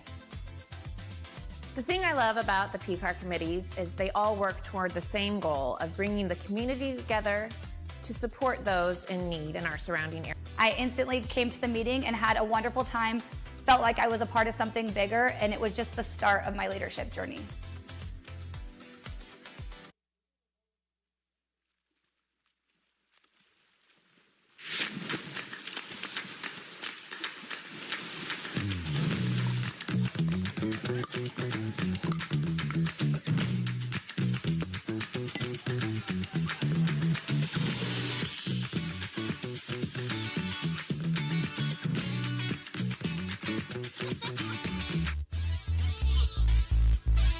Mason Belding will start us off in the bottom of the fifth. Potters trailing this one 5-2. They held the Prune Packers scoreless for the first time in the game in the top of the fifth. Belding takes the ball. He has struck out. Well, he struck out. He's only been up once, so he struck out. I know it sounds harsh, but that's what happened. 0 for 4 on the summer. Just joined the Potters, I believe, on the 4th of July. It's a sharp ball down the first base line. That was a fair ball. Way to hit the umpire, though.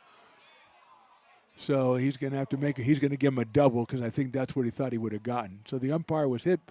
Belding with a scalding shot down the first base line. Dead ball hits the umpire, and he'll award him second base. So Belding doubles.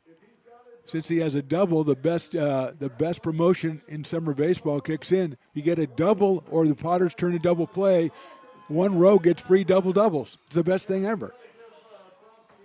So Belding will take second base. Just the second hit for the Potters.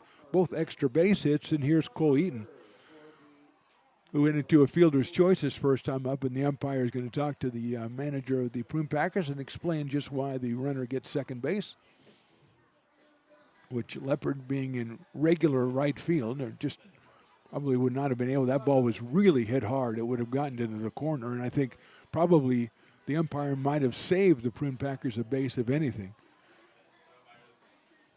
I smell hot dog, which means Jordan Georgeson must be back. Yep, exactly. He did a really hard 5 innings, or 4.5 innings of taking pictures, so he has to get himself. He goes down to Fat Cat. Check it out. Now we're going to have a meeting with the home plate umpire. Maybe that's something that wasn't discussed in the pregame, whether the ball hits the umpire. The umpire hits a dead ball, so then the umpire has the wherewithal to award the bases that he sees fit, and that's what they did. The only one they didn't ask is the umpire who actually got hit by the ball, and he's had to come over late and find out what was going on. But Belding's out at second base where he was chatting with Campbell and French, talking about hitting the ball at the umpire probably, and here's Cole Eaton. Out of Elkhorn, Nebraska, and Texas Christian University, Eaton into a fielder's choice his first time up, drove in a run, his second of the season.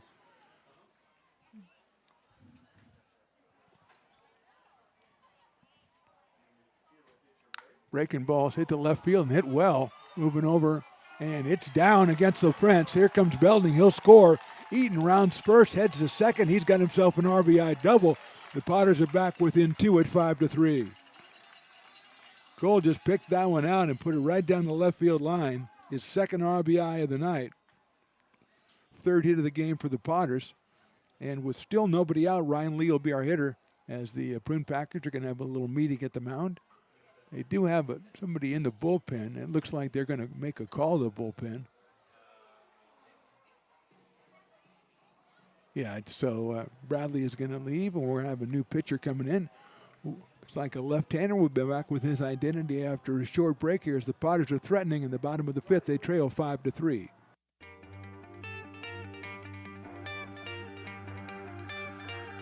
Gooseport Public House. We have sports on 10 big screen TVs, 23 beer taps with classics and crafts, a full bar with creative craft mixed drinks, live music, and most importantly, great fresh food. In downtown Roseville off Vernon Street. Only 15 minutes from the ballpark. See ya at Gooseport.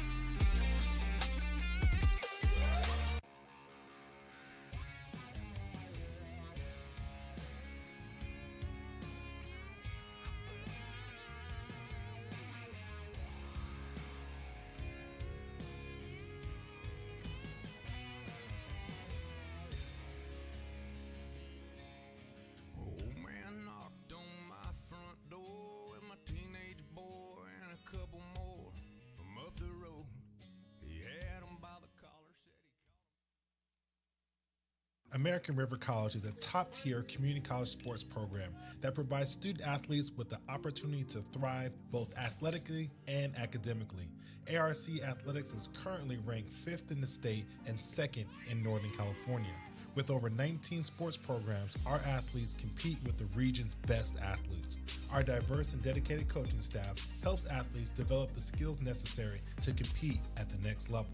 Start your community college athletics journey with us. American River College, Sacramento's best athletic program. Go Beavers.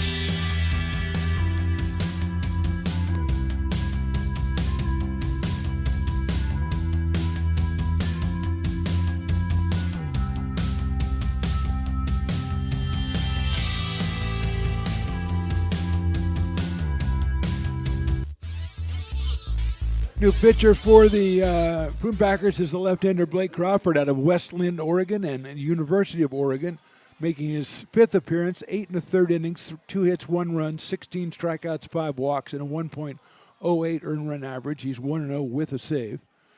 Left-hander will face the right-hand hitting Ryan Lee, number 9 hitter, with Eaton at second base and nobody out here in the fifth.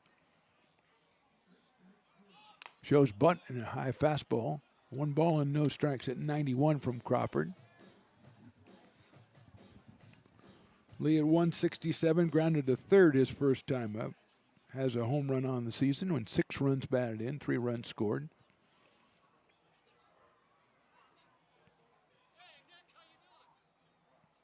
Fastball on the outside corner for a strike. 91 again from Crawford. Ryan Lee did not show bunt on that one as the third baseman Agard is playing in just in case, as is Logan Sutter at first base.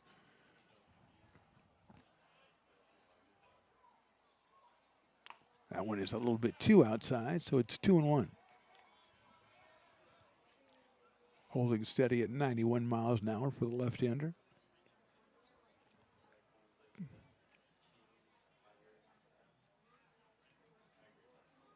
Crawford's 6'5", 205 pounds.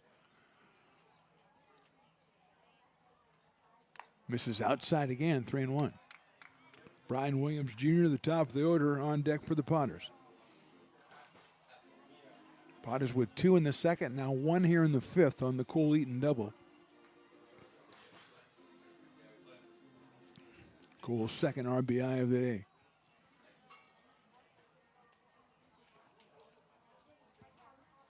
Swing and a miss. Lee with a good cut at that one. Fouls it in the catcher club. Same result. 3 balls, 2 strikes.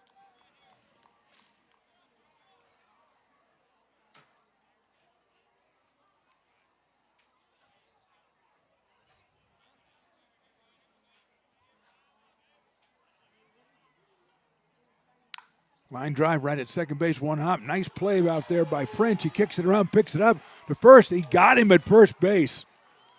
Good play by French, getting Lee at first base, and Ryan, for one, did not think that was the outcome. Kind of tend to agree with him. But moving to third base was Cole Eaton on the play as French had to make a real nice short up and then had to find it again. And here's Brian Williams, who's grounded to third twice. Brian coming in at 392, 375 in PEL play, has 18 RBI, and has one waiting for him down there in the person of Cole Eaton. He takes a ball, 1-0.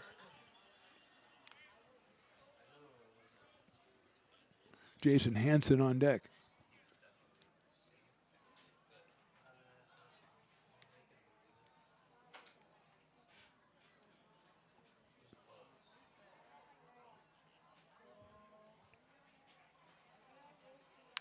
Hits it out to right field. That'll score the run, and maybe more Leopard on the run. He'll make the catch.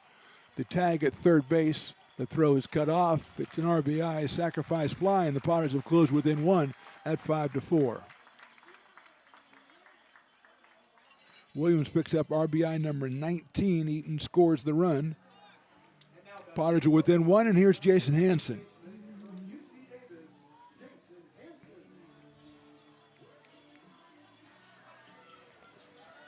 So Bradley goes 4+, gives up 3 hits, 4 runs, hits 2, walks 2, and strikes out 2. And here's Jason Hansen, who is 0 for 1 with a base on balls. Breaking ball, beautiful pitch in there for a strike on 1. Ty McGraw on deck if Hansen can reach here in the 5th.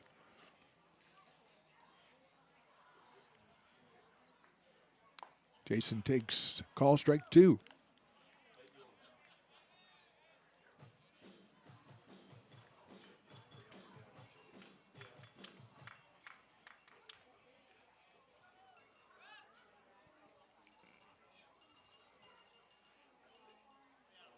It's a sharply out towards shortstop, picked up by Campbell.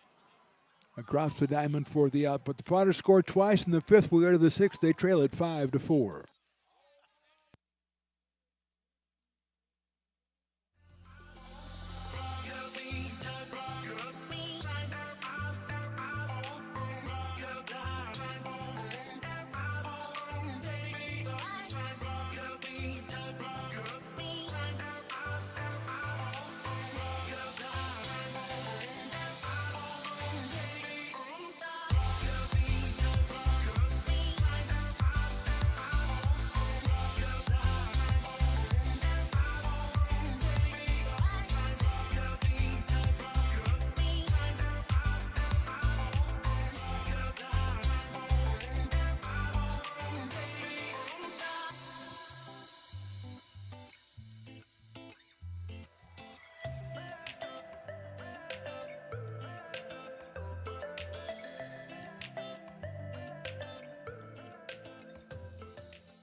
Buy a personalized brick for you, your loved ones, or your business, and show everyone your commitment to Lincoln baseball. Framed and engraved by our own Lincoln High Ag program students, your brick will be featured on unique movable brick walls. Find your name in the stadium entrance for the 2024 and 2025 seasons. Then visit your brick in its permanent home inside the stadium. Bricks can be purchased here for $250. Get it now at friendsofmcbean.org. I'm Bill Spear, North Valley president of 5 Star Bank. In a time when business can feel so uncertain, we're here for you every step of the way. I know they have a lot of bells and whistles within their bank, but just the relationship piece here locally on the business side is huge for us. 5 Star treats us like we're number one. They're right there with suggestions, with help. So I have to bank with people that have our mission in mind. We're 5 Star Bank. How can we help you? Hey Potters fans, want to keep restoring and renovating historic McBean Stadium? Now you can become a member of Friends of McBean. Annual membership start at $50. Become a member now at friendsofmcbean.org.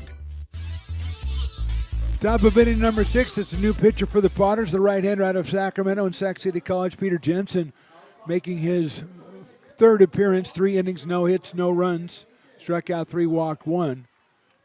Jake Morella scoreless inning. He had 1 hit allowed, walked 1, also struck out 1.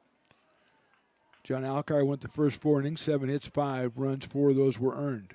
Jensen will face Ladoff, Cade Ladoff, the designated hitter, number 9 hitter, who has a fielder's choice and a double.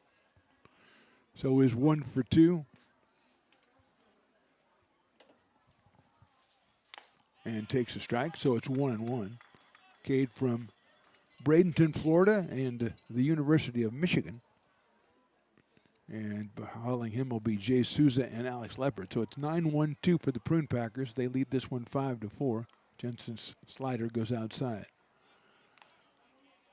Prune Packers 1 in the first, 1 in the second, 1 in the third, and 2 in the fourth. Potters with 2 in the second and 2 in the fifth to get us to 5-4. Popped up. McGraw is going to call for it. No, Ryan Lee calls him off, and he'll make the catch. So 1 up, 1 down here in the 6th inning. and that will bring up Jay Souza. He just doubled and scored. He's walked and scored, and he's singled in a run. So Souza 2 for 2. He scored twice and driven in one. Left-handed hitter out of Honolulu and Texas Tech University, out in center field for the Prune Packers.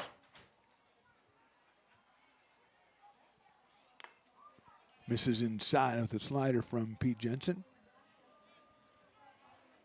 whose birthday is the day after mine. And I wished him a happy birthday, and he did not wish me a happy birthday. He probably didn't know, so I'm going to let him off the hook as he sails that one outside, 2-0.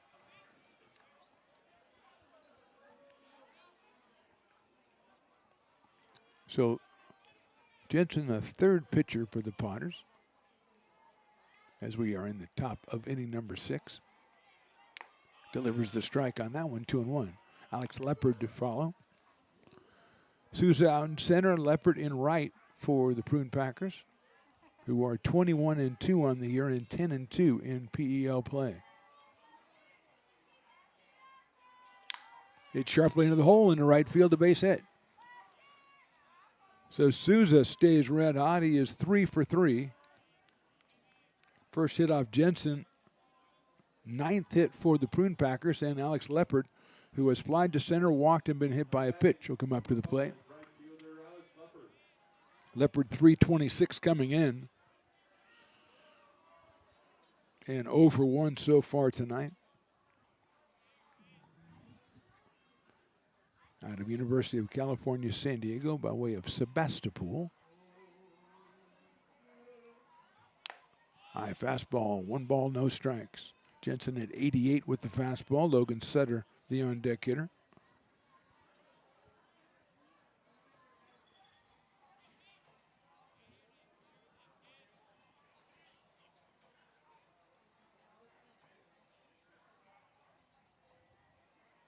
There goes the runner. The ball is fouled off by Leopard.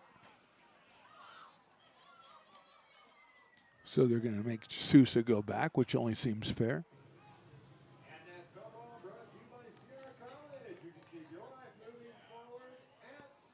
Potters back home on Thursday against these same Prune Packers. Then next Wednesday, they come back to face the Solano Mudcats.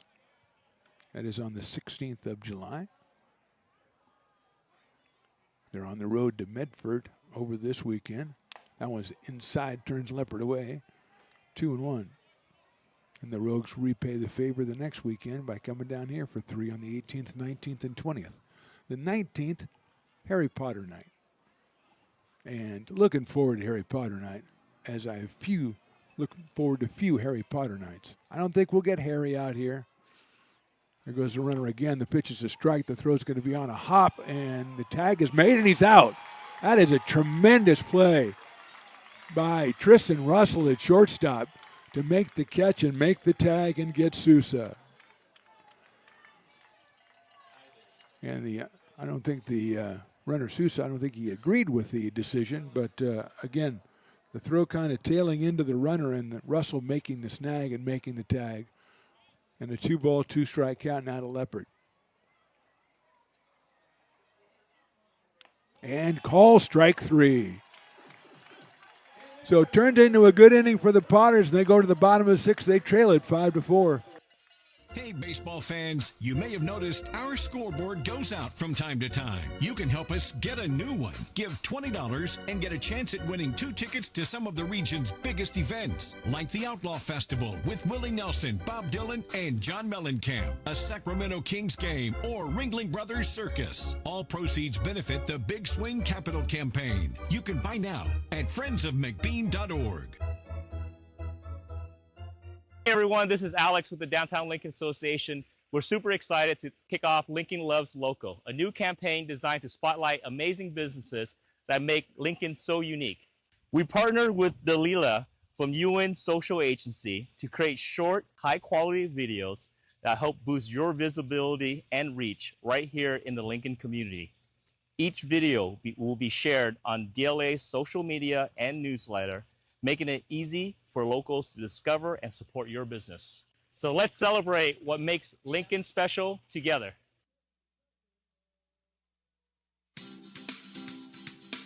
Astro Air Design Incorporated, where you feel the difference. We are a locally owned and operated heating, air conditioning, and custom sheet metal company committed to the highest quality of craftsmanship at a competitive price. Our trained and certified technicians have the knowledge and experience required to install, maintain, or repair your home comfort solutions. Our upfront pricing gives you the peace of mind because you know your price is locked in.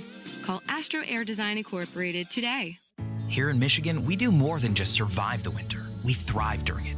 You simply can't keep us away from what we love most: great times and amazing beer.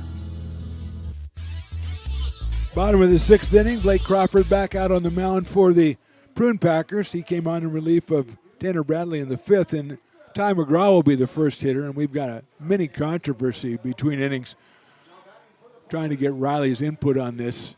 McGraw has grounded into a double play and grounded to second, so Ty is 0 for 2. Left-hander against left-hander here to start the bottom of the sixth. And that's a slider in for a strike. We have the spinning bat race.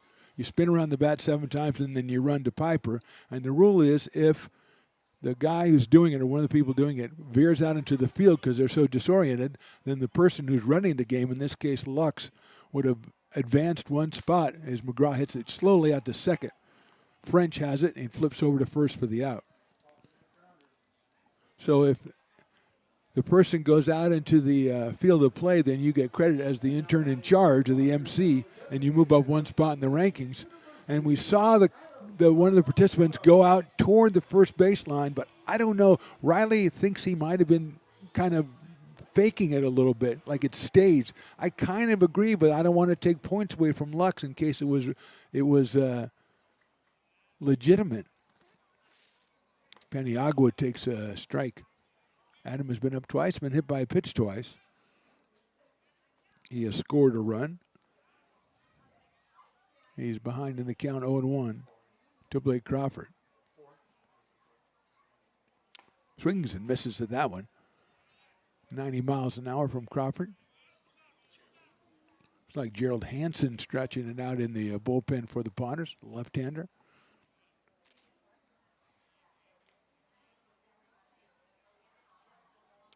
That's a down low to Adam Paniagua. 1-2. 1 out here in the sixth inning. Potters trail it 5-4. Both starters are out of the game, and it's in the hands of Blake Crawford for the Prune Packers, and right now, Peter Jensen for the Potters. Paniagua slices one down the first base line, and it is foul. Protecting the guys down there, I think that's Morrell. Jake off the mound, and he went over into the protector spot to protect the guys warming up in the bullpen, and he made the catch on the ground ball. Paniagua 3 home runs and 19 runs batted in on the season, 9 runs scored. Breaking ball, call strike 3. First strikeout for Crawford of the call strike variety. And with 2 outs, Tristan Russell will come to the plate. Russell, the shortstop, has an RBI triple and has flied to center. Those were left-handed. He switches over to right-handed against Blake Crawford.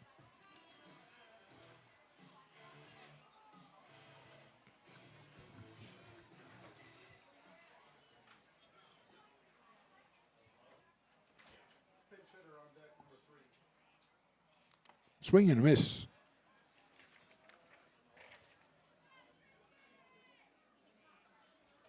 Ethan Liao has come out on deck for Quentin Marsh. 0-1 now to Russell. Slices one foul down the right field line, out of play over by the VIP area where the Sutter group, the family and friends of Logan Sutter from the Prune Packers, out of Loomis, California, including his mom, Lori, who threw out the first pitch and did it in a very entertaining and very efficient fashion as well. So it's quickly 0-2. Swing and a miss. 2 strikeouts to end the inning for Crawford. We go to the 7th. Potters trail 5-4.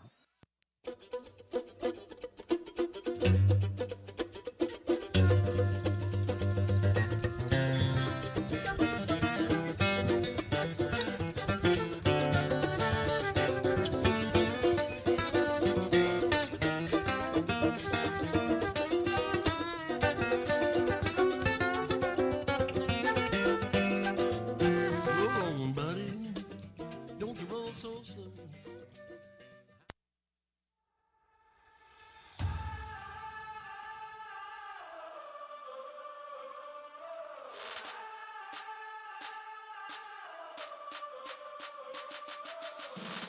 You are Laborers Rising. And now you understand where we came from, what solidarity means, and what we have ahead of us. No one's going to defend us but us. No one's going to help construction workers except us. And I can't wait to see you out there.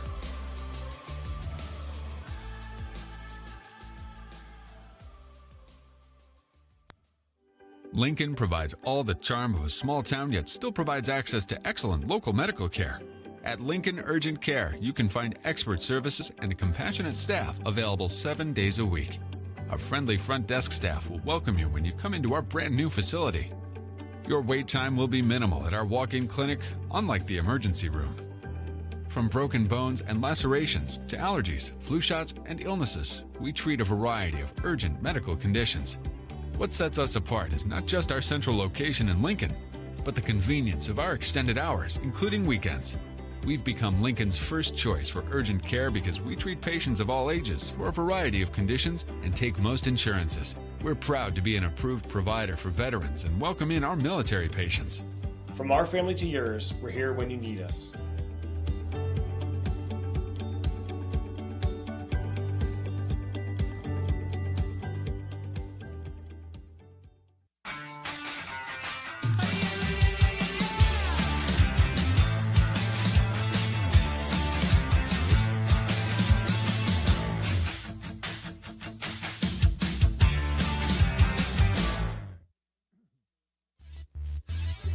Top of the seventh inning, Gerald Hansen, the left-hander on the mound for the Potters. Logan Sutter, the first baseman, steps in for the Prune Packers. He'll be followed by Jacob French and Alex Burge. Hansen making his fifth appearance, 4 innings, 5 hits, 4 runs, 6 strikeouts, and 2 walks. He is 1-0 on the season. ERA of 9.00, and he has ball 1 to Logan Sutter, who's hit a sacrifice fly line to short and popped to second.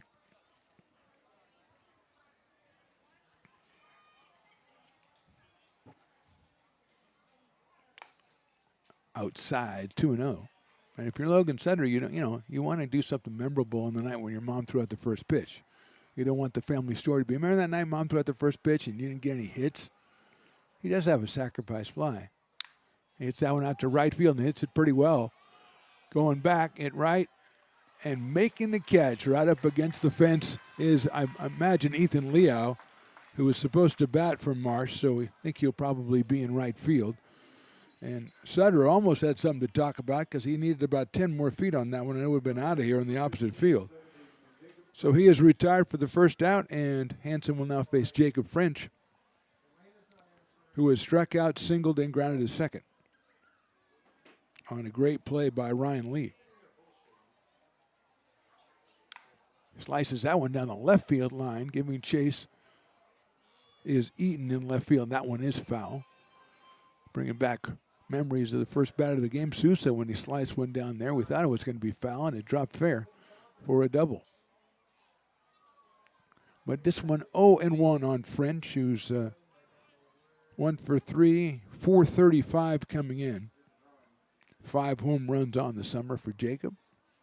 409 in PEL play for the second baseman out of Benicia, California.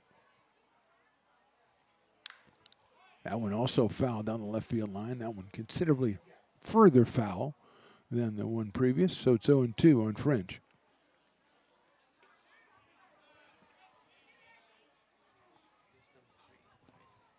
So it is Ethan Liao out in right field, making that catch up against the wall for the first out. Rolls that one over foul down the first base line. Acrobatic try by one of the Potters out in front of the dugout. Did not make the play. Sad to report.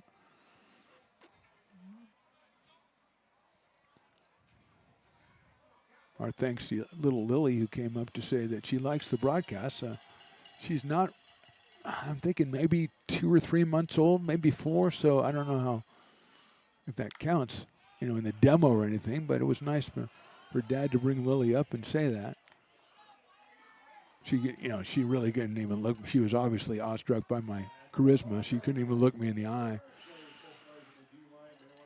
But still, it was nice for her to come up.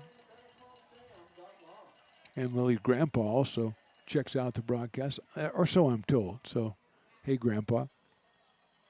Outside for a ball from Hanson. Gerald out of Roseville, California. And I believe Northern Kentucky University, which, unlikely as it may seem, is the Vikings. We looked it up one day. Northern Kentucky Vikings. Doesn't make sense. I'm sure there's a reason. Swing and a miss. Belding's going to have to throw that one down to first, which he does, and Hanson gets a big strikeout for the second out of the inning, and it'll bring up Alex Burge, the catcher. Alex out of UC Berkeley has struck out twice and popped out to shortstop so far in this one. Left-handed catcher came in at .392 with a pair of home runs. .344 in PEL play.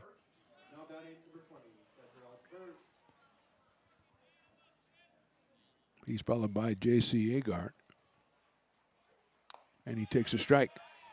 Hanson at 86 on that fastball. Looking at Riley's pictures, kind of an eerie-looking day. And kind of a nice moon out there. I wonder if the moon rays are going to have an effect on fly balls, as Tom Moonman Maley says. Outside, 1-1. Looks like it could, though. It looks like it's just waiting to pounce on you. Hit it out there, and the moon will pounce on that. Striking shot, Riley. Well done. Well done to the Stones broadcast team for those beautiful shots of McBean Stadium. That's outside. Gets away from Belding. 2-1 on Bird. I guess Stones McCoy, the patriarch, was out here doing a little bit of construction work on the merchandise booth down below us. That one is outside for a ball, 3-1. He's the one who built this magnificent press box. And, yeah, he's done a lot of other stuff around here. Not all of it good. I'm not saying it's all good. Swing and a miss by Burge, 3-2. I want to get the guy to get a big head, right, Riley?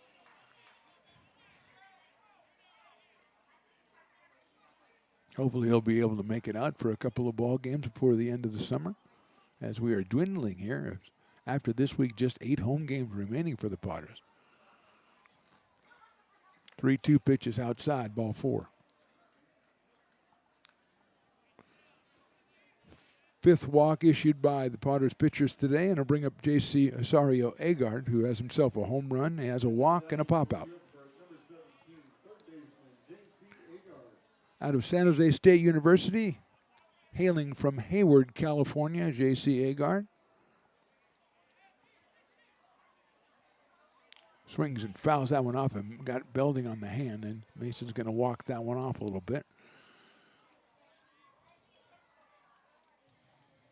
Go over and talk to his manager, who is a former catcher himself. That happened to me a lot. He'll say, let's shake it off, big guy. Trainer's going out just in case she's needed, as the umpire takes time out to go talk to Gerald Hanson. Probably just to meet Gerald and, get to know him a little bit. Talk about the events of the day, current events, things of that nature. What's happening in the arts, what's going on with the Oasis thing, the Ozzy Osbourne final concert over the weekend, which was epic, absolutely epic. I'm sure that's what they're talking about. I think the ump is a metalhead. Probably enjoyed Slayer. They had a little mini set there in that all day, like 10 hours, 11 hours, back to the beginning concert. 0-1. 7th home run of the season for JC tonight. Hanson's going over to first base and picked up RBI number 22 and run scored number 16. Comes in at .395. Swings and misses at that offering from Hanson, 0-2. John Alkire went the first 4 innings, and Jake Morrell, Peter Jensen handled the 5th and the 6th, respectively, and now Gerald Hansen. Morrell, Jensen, and Hansen does sound like a law firm. I do like them. High fastball. I'd probably be Jensen, Morrell, and Hansen. Jensen, Hansen, and Morrell. Yeah, that's the one.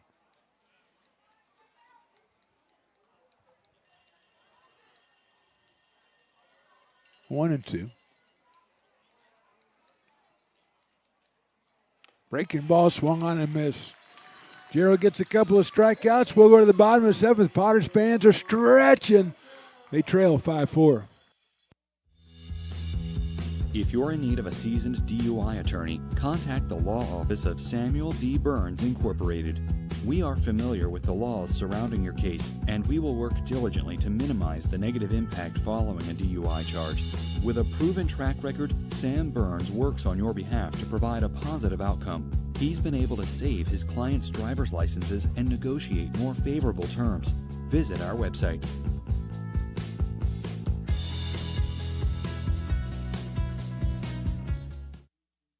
So many local businesses trust Wizix Technology Group when it comes to their office technology. Wizix is a full-service, locally owned company with exceptional service, supplies, and support, which guarantees quick delivery and response times. Copiers, printers, scanners, business phone systems, EV charging, document management, and more. Join the ever-growing list of local businesses and win with Wizix, the largest independent provider in the Valley. Wizix, office technology made easy. Potters fans, want to keep restoring and renovating historic McBean Stadium? Now you can become a member of Friends of McBean. Annual membership start at $50. Become a member now at friendsofmcbean.org. This job is the Esplanade at Turkey Creek phases 4 and 5. Our scope of work for this project is full scope, so we've got all the underground, all the joint trench, and all the topside included with it. We're putting in sewer pipe, manholes. We're not doing services yet. We go through and do all the main line, and then we come back and do all the services after that. I would say this project right here, the one we're working on, is probably about a 2-month project. It's very costly to the developer, so beating the schedule is very important, more important than most projects. It's got a lot of groundwater, so we've got an extensive groundwater pump system in place. It's just cool to be a part of the built environment and know that for the next 100 years that people are going to use and enjoy what we've created here today.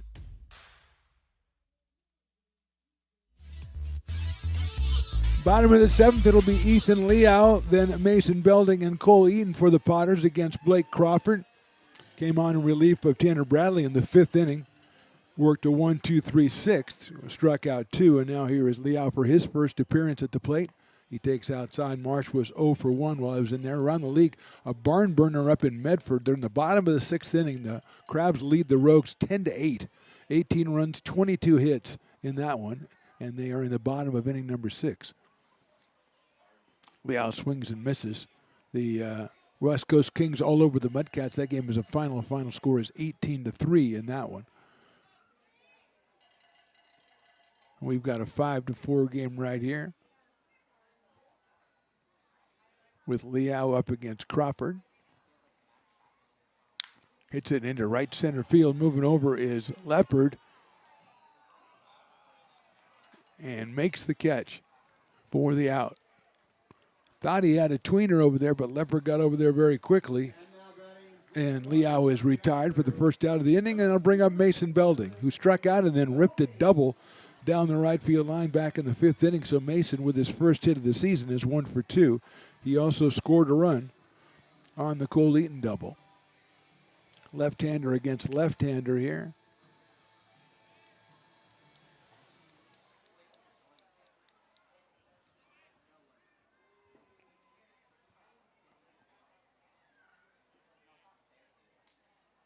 Swings and misses at a fastball from Crawford at 90 miles an hour.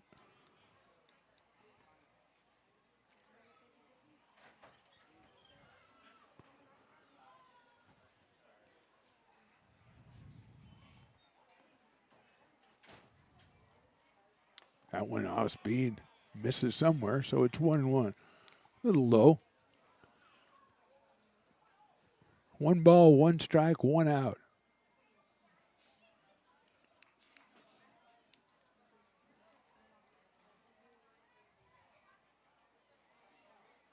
Outside, 2-1.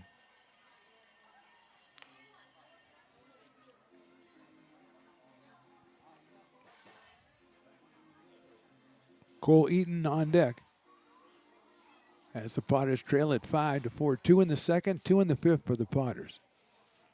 Healdsburg scored all 5 of their runs in the first 4 innings.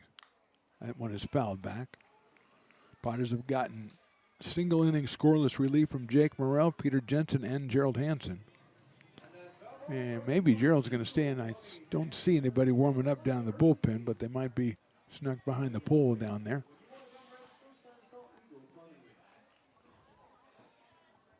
So 2-2. Popped up. Trying to get out of play.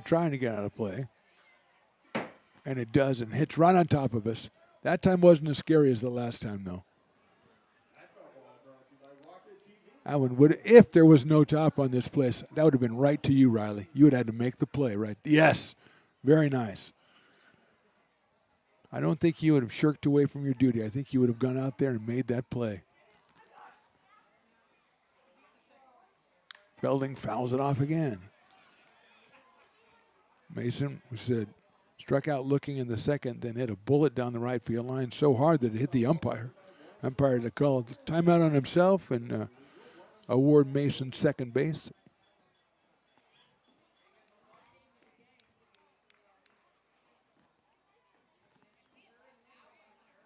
Outside, 3-2, so he works it all the way against a tough left-hander out of the University of Oregon. That is Blake Crawford. 3 balls and 2 strikes. Great crowd out here on a Tuesday night. Hopefully we'll see them all here on Thursday for a thirsty Thursday. That is ball 4. Great at bat by Belding, and he'll get down to first base. The potential tying run is on. Belding for the second time is on tonight and brings up Cole Eaton, who is at an RBI fielder's choice and an RBI double. We're going to get a meeting at the mound here for the Prune Packers. They do not have anybody warming up, sending somebody out there now, so I'm sure they're sticking with Crawford. Cole Eaton out of Elkhorn, Nebraska, and TCU, Texas Christian University. 176 coming in. He's picked up 2 RBI tonight, so he has 3 on the season. Not a lot of at-bats for Cole so far in the summer. He is playing out in left field today. He has Belding over at first base, 1 out here in the inning. Umpire breaks it up. And the Prune Packers, who are in, again, the objectionable camouflage uniforms with the burgundy numbers. Maybe it looks okay. See, the thing is your pictures are so clear, Riley, everybody can see the numbers because you're using technology to help you. I don't have any technology.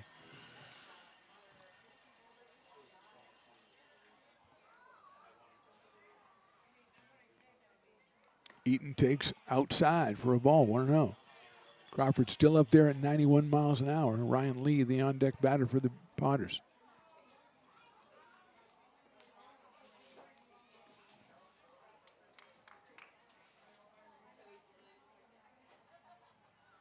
Swing and a miss. And Cole decided he wanted to swing it down before he even got released, and he went after it. Looked to be a little bit too low, but he went after it anyway. So it's 1-1.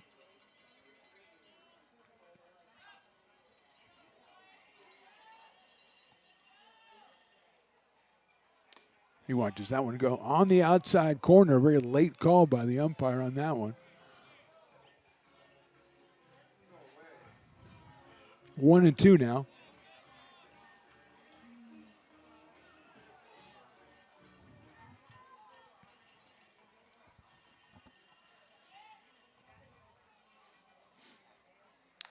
Fouls that one off. Still 1-2 on Cole Eaton. Belding at first, staying pretty close to first base.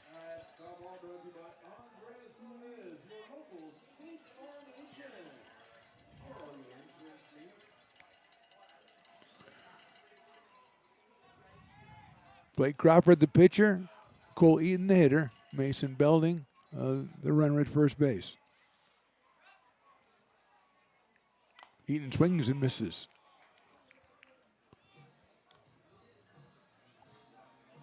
Strikeout number 3 for Blake Crawford, and Ryan Lee is the hitter. He has grounded to third and grounded to second so far. So Ryan 0 for 2. Came in at 167 with a home run to his credit.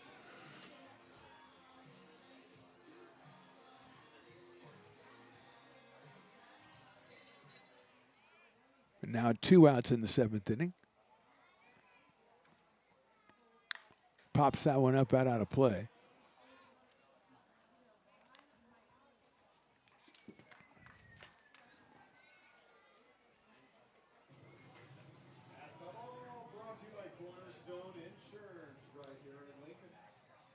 Belding getting off maybe a half step more at first base. Lee takes outside. Had to wait because the umpire threw up the late strike call a minute ago, so kind of had to wait on that one. 1 ball and 1 strike.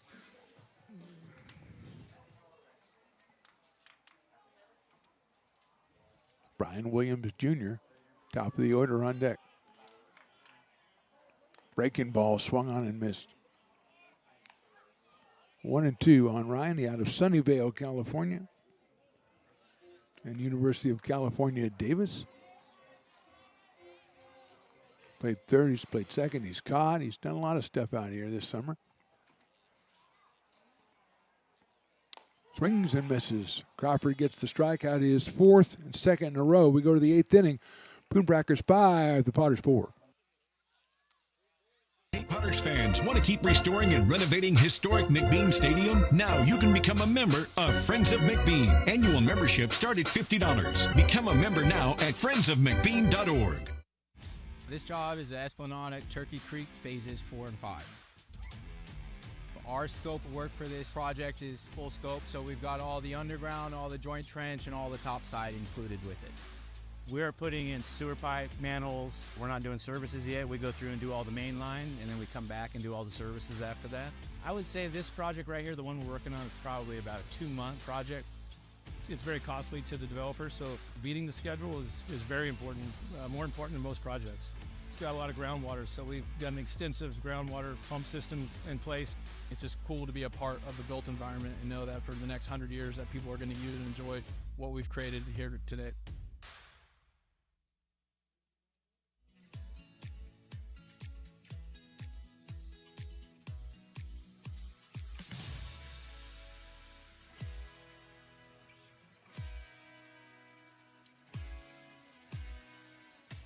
Hi, Bill Evans, President of the Placer County Association of Realtors. We're in the store, our conference facilities, an amazing team helps keep together an amazing organization, and we thank them all. This organization can't do what it does and can't run the way it runs without the help of so many members volunteering their time. The success of the Placer County Association of Realtors is largely dependent on our active volunteer members to help our organization and industry. The work of our committees greatly impacts our ability to champion efforts across the board and giving back to the Placer County community. Top of the 8th inning, Gerald Hansen still out on the mound for your Potters. He worked the 7th inning, gave up a walk and struck out 2, no runs. Blake Grimmer will lead it off, followed by Cade Campbell and Cade Ladoff. Grimmer, who's hit a home run, struck out and singled. Comes up here, left-hander against left-hander out of the University of Tennessee, and he takes down low for a ball.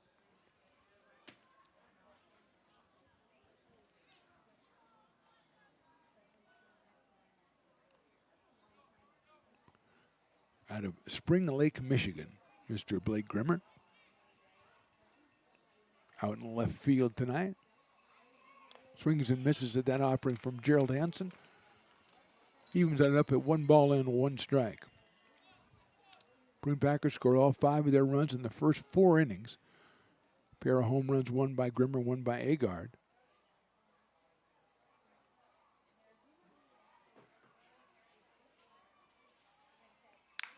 That's hit into center field. Williams is going to have to come in, still come in, and he'll make the catch.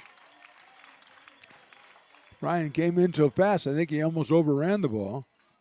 But Grimmer is out, flying out to center field for the first out in the 8th inning. And Cade Campbell, the shortstop, will make the hitter. He singled and grounded out and popped out.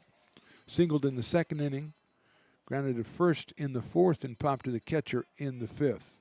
So Cade is 1 for 3, 318 on the year for the shortstop. Swings and misses at the off-speed pitch. Cade out of UC Berkeley.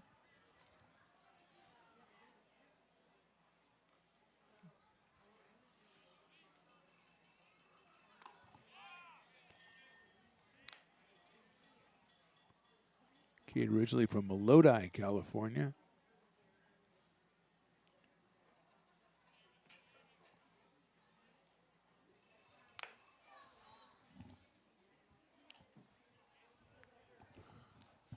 Two and one now on the shortstop with Cade Ladoff, the designated hitter, on deck.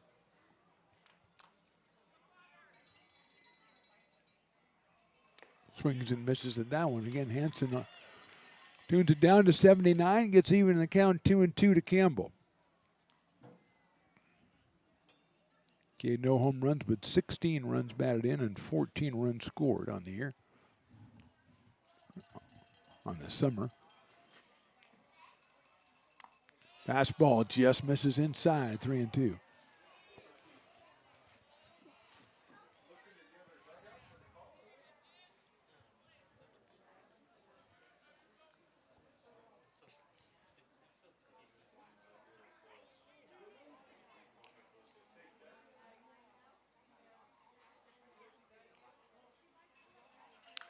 Lifts it up in the air. Shortstop calling, that's Russell. And he'll make the catch for the 2nd out. So 2 outs here in the 8th inning, and Cade Ladoff, who has hit into a fielder's choice, doubled and popped to second, will be the batter. He is the designated hitter. He is out of Bradenton, Florida, and the University of Michigan. Brings a .389 average with him, with 4 home runs on the season. Driven in 23, scored 25.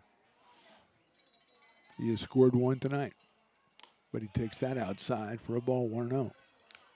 Top of the 8th inning, Prune Packers on top 5-4. First of a 3-game series between the two teams, a split series with the middle game being in Healdsburg tomorrow night, and then the Potters and Prune Packers come back here on Thursday.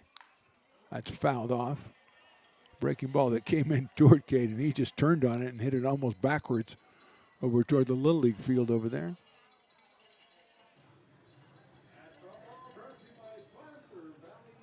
One ball, one strike.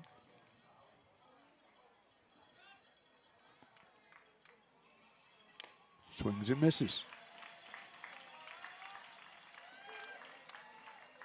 Hansen heading the count, 1-2. Crowd getting going out here. Still waiting around for the Potters to do something miraculous here and pull this one out of the fire. Ground ball out to third base. Nice play over there and a throw. What a play. That's Jason Hansen at third base, and he made a beauty to end up the top of the 8th. We'll go to the bottom of the 8th. Potters need 1 to tie. They trail at 5-4.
Gooseport Public House. We have sports on 10 big screen TVs, 23 beer taps with classics and crafts, a full bar with creative craft mixed drinks, live music, and most importantly, great fresh food. In downtown Roseville off Vernon Street, only 15 minutes from the ballpark. See ya at Gooseport.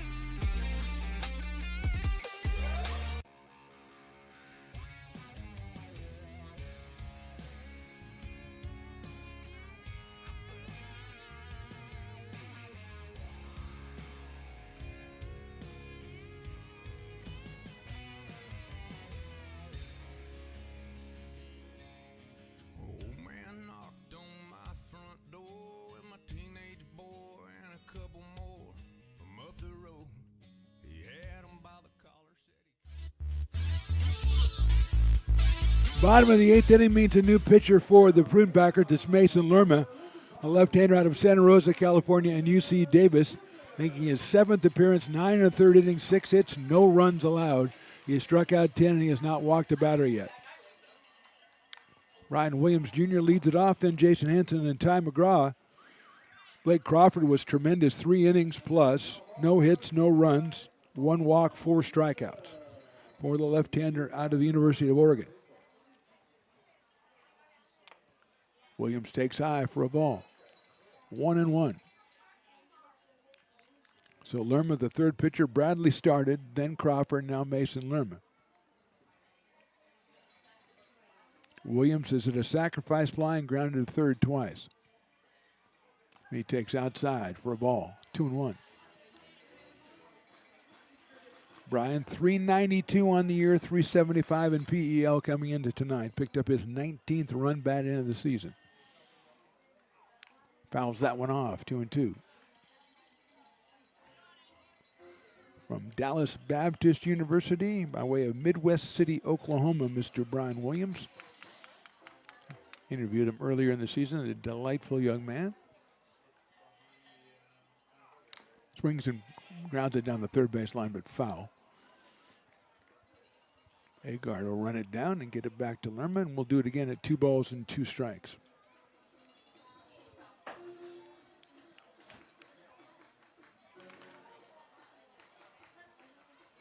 18th, 19th, and 20th of this month, Medford Rogues come to town. Make your plans and get out here to see that one. The 19th is Harry Potter night.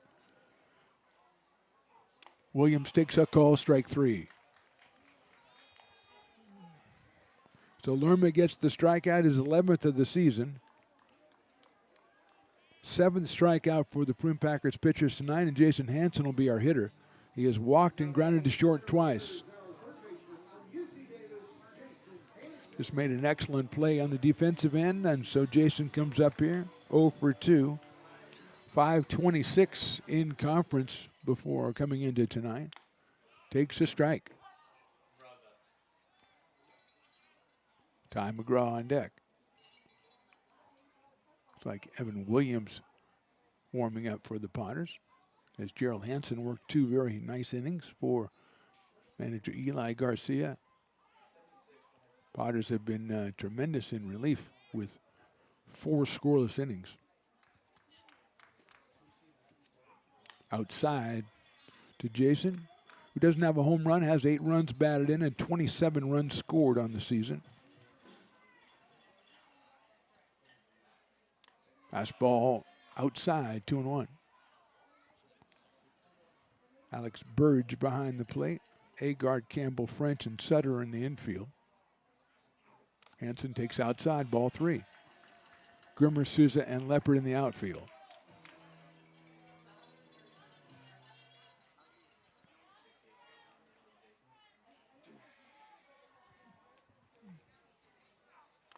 Breaking ball in there for a strike, 3-2.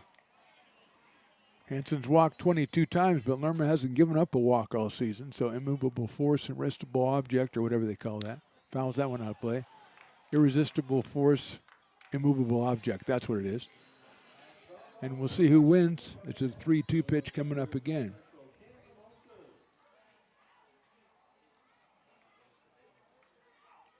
Line drive right back to Lerma, and he catches it and throws it into left field because he was trying to throw it to the third baseman.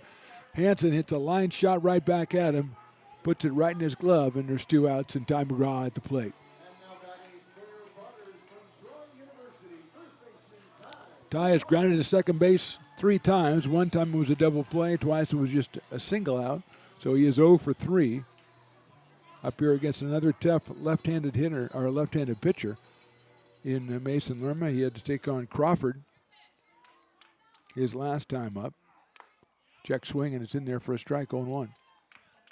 No activity. Well, actually, there's a little bit of moving around for the Prune Packers in their bullpen. Evan Williams, as we said, for the Potters. McGraw takes outside. Adam Paniagua on deck. McGraw at .462 on the season. Swings and misses at that breaking ball, 1-2.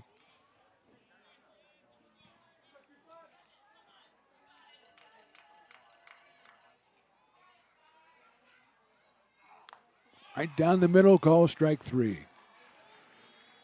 2 strikeouts for Lerma. We go to the 9th. Potter still trailing this one 5-4. American River College is a top-tier community college sports program that provides student athletes with the opportunity to thrive both athletically and academically. ARC Athletics is currently ranked 5th in the state and 2nd in Northern California.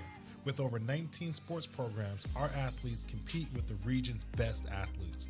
Our diverse and dedicated coaching staff helps athletes develop the skills necessary to compete at the next level. Start your community college athletics journey with us. American River College, Sacramento's best athletic program. Go Beavers.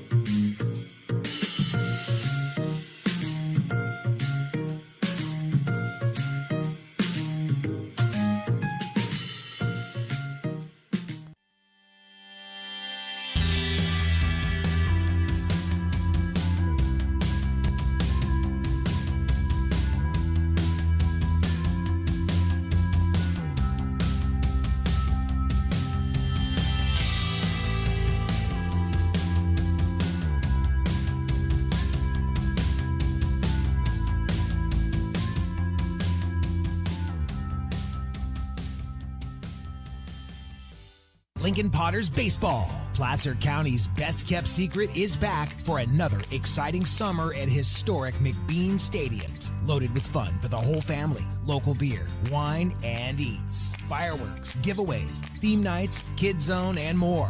Come join in the fun and enjoy small-town baseball with Major League Entertainment. Tickets on sale now at LincolnPotters.com. Lincoln Potters Baseball.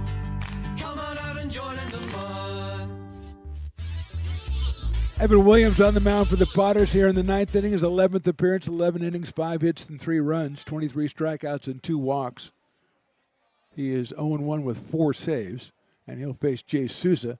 The top of the order, he takes a strike. Souza has 3 hits and a walk, and his RBI double back in the 4th drove in the 5th run for the Prune Packers, which is the margin of victory right now as we stand here as they lead at 5-4. He doubled and scored in the 1st, walked and scored in the 3rd, swings and misses here. Singled in a run in the 4th and singled again in the 6th. Was thrown out trying to steal in that 6th inning, and he has an 0-2 count.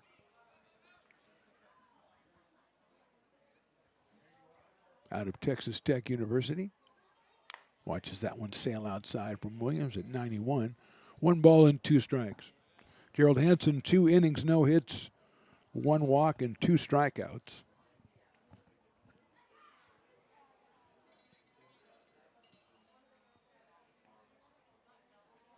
That one's fouled off. Potters relievers so far, 4 innings, 2 hits, 2 walks, and 4 strikeouts, and no runs. And the Healdsburg relievers have been just as good, 4 innings and no hits, and 6 strikeouts. Souza fouls it away again.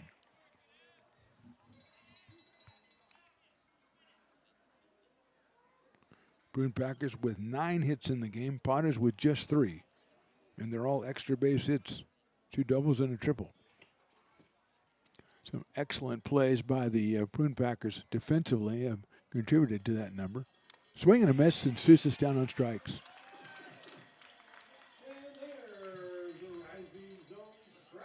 8th strikeout for Potters pitchers today, and here is Alex Leopard, who was flied to center, walked, been hit by a pitch, and struck out. So Alex is 0 for 2 out of Sebastopol in UC San Diego.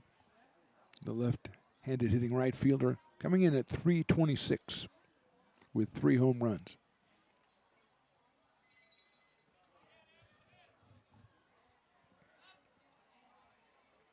Swings and misses at that one from Williams, 0-1. Logan Sutter on deck.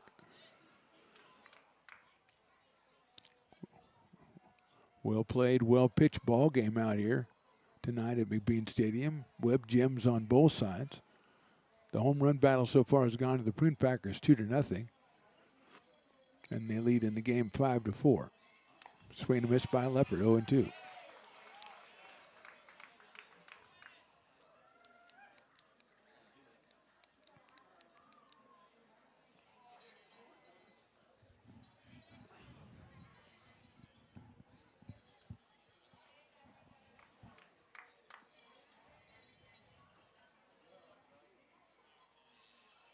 Just misses with the fastball outside at 92 from Evan Williams. 1 ball and 2 strikes now.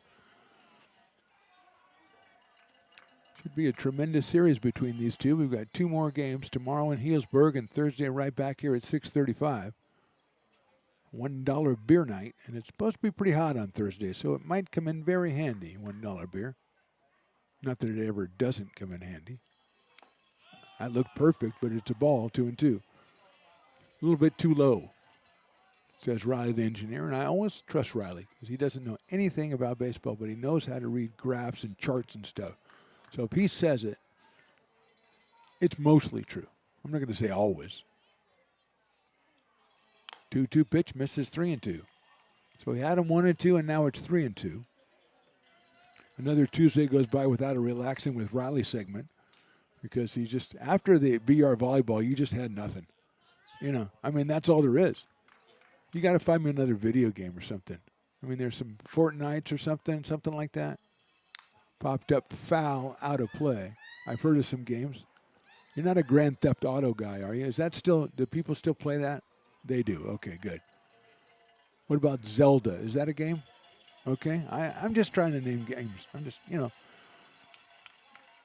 trying to get my video game on, my gaming on. I don't see that happening. 3-2 pitch. He got him on strikes. 2 strikeouts for Williams here in the 9th. And Logan Sutter is the hitter. Logan out of Loomis, California has got some, they call him the Sutter group down in the VIP area of the Kiln, including Mom Lori, who threw out the first pitch tonight. Logan has a sacrifice fly and is 0 for 3. Lined out, popped down, and flied out. Fly deep to right field his last time up. Caught by Leo on the warning track. Strike 1. Took something off that at 80, did Evan Williams. Out of San Jose, California, and William Jessup University. Swing and a miss. Sutter is 0-2.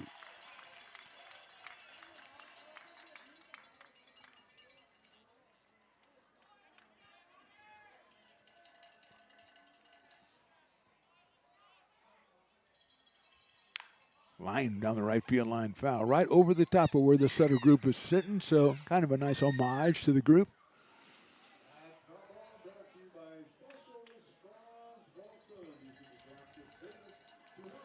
Logan came in tonight at .392, did pick up the RBI number 24 on the summer. That was way back in the first inning. Takes high for a ball.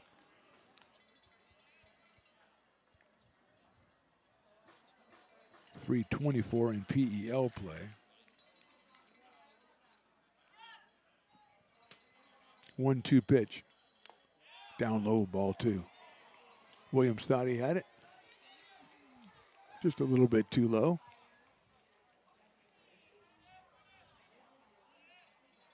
So count even now, 2 balls, 2 strikes. Jacob French on deck in case Sutter reaches for the Prune Packers. Swing and a miss, and Williams strikes out the side. So the Potters relievers finished 5 complete innings, 2 hits, and 7 strikeouts, but it's up to the hitters now. When we go to the bottom of the ninth, Prune Packers lead this one 5-4. Astro Air Design Incorporated, where you feel the difference. We are a locally owned and operated heating, air conditioning, and custom sheet metal company committed to the highest quality of craftsmanship at a competitive price. Our trained and certified technicians have the knowledge and experience required to install, maintain, or repair your home comfort solutions. Our upfront pricing gives you the peace of mind because you know your price is locked in. Call Astro Air Design Incorporated today. Here in Michigan, we do more than just survive the winter. We thrive during it. You simply can't keep us away from what we love most: great times and amazing beer. The snow transforms the landscape and lays the path for adventures yet to be had. Trails ready to be explored, and freshly groomed hills ready for the first run of the day. And later, as the sun descends, it's time to unwind with great conversation and even better friends. Experience a taste of Michigan winter with Founders Brewing Company, born and brewed in Michigan.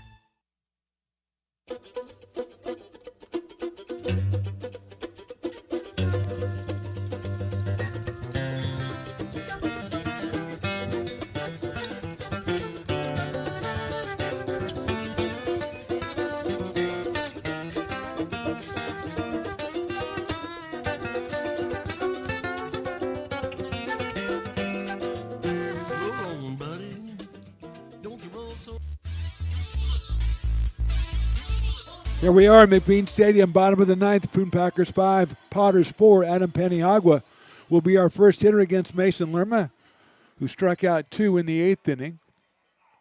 Throws the breaking ball, gets a call strike.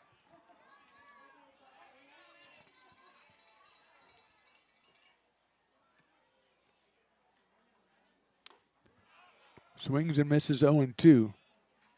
Lerma going for his first save of the season. He now has thrown 10 in the 3rd innings, giving up 6 hits. And it's 1-2. Working quickly. Russell and Lee out to follow Adam Paniagua. Fouls it back to the screen. Adam has been hit by a pitch twice, not the same pitch, on 2 different occasions. He has scored a run, he has struck out, so he's 0 for 1 with a run scored. Lerma looks like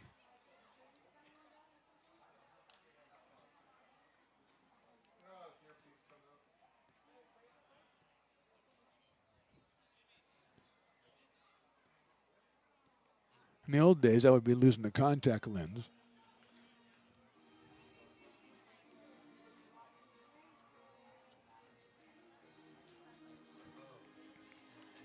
Prune Packers scored once in the first, once in the second, once in the third, and twice in the fourth. And then the Potters hung 5 zeros on them with Morrell, Jensen, Hansen, and Williams. 5 innings, 2 hits, 1 walk, and 7 strikeouts. The Prune Packers gave up 2 in the second and 2 in the fifth to the Potters, but then they've come on, and Crawford had 3 innings, and Lerma has had 1 inning. They have struck out 6 and given up no hits. Potters with just 3 hits on the night, 2 doubles and a triple. And the last one of those was back in the 5th inning. 2-2 now on Paniagua. Lines it foul down the left field line, out of play into the night.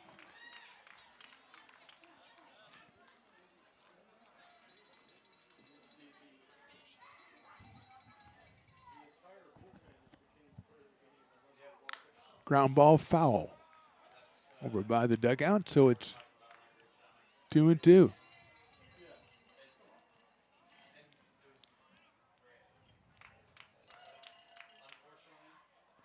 Hit out sharply to shortstop. Campbell moves over. He's got it. And Paniagua is out at first base.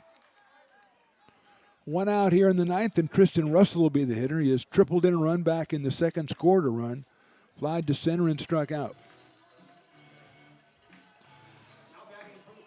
Batting from the right side, might be the first time. No, I think it's the second time. Struck out against Crawford back in the 6th. Had his triple against Tanner Bradley, the starting pitcher.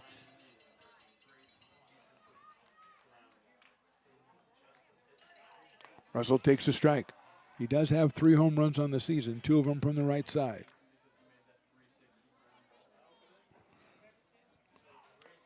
Check swing, and it's down low, 1-1. Ethan Liao on deck.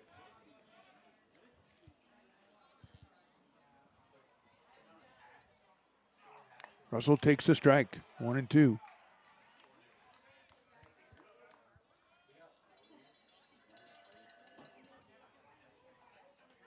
Swings and misses. 2 outs here, and the Potters' last chance is Ethan Liao.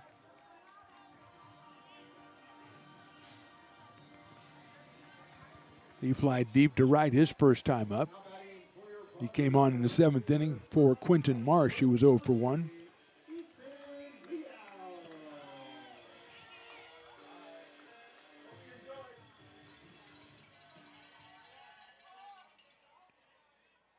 Liao chops one foul down the first base line, 0-1.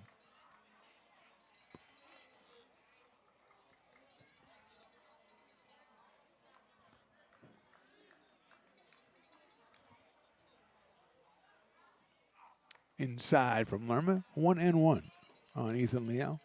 Mason Lerma from Santa Rosa, California, and UC Davis. Liao check swing, and it's outside, 2-1.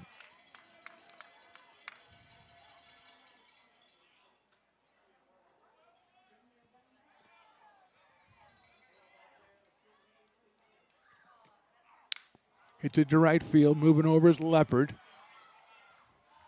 And makes the catch crossing the foul line, and that's your ball game. So Lerma comes on. Lerma and Crawford throw 5 innings of hitless relief, and they strike out 7, and the Potters fall in this one 5-4 is our final. Potters go to 6-5 in league play and 22-6 overall. The Prune Packers go to 11-2 in league play and 22-2 overall. Second game of this series will be tomorrow in Healdsburg. We're back here on Thursday at 6:35 for the first pitch between the Potters and the Prune Packers. Want to shout out one more time the Potters bullpen of Morrell, Jensen, Hansen, and Williams. 5 innings and just 2 hits, and they struck out 7, but it wasn't quite enough. The Packers just a little bit better in a very well-played game tonight. Our final, the Prune Packers win this one 5-4. From Art the Phantom Low, for Riley the Engineer, for Willie Preston, and all the interns, we say thank you for watching. We'll talk to you next time.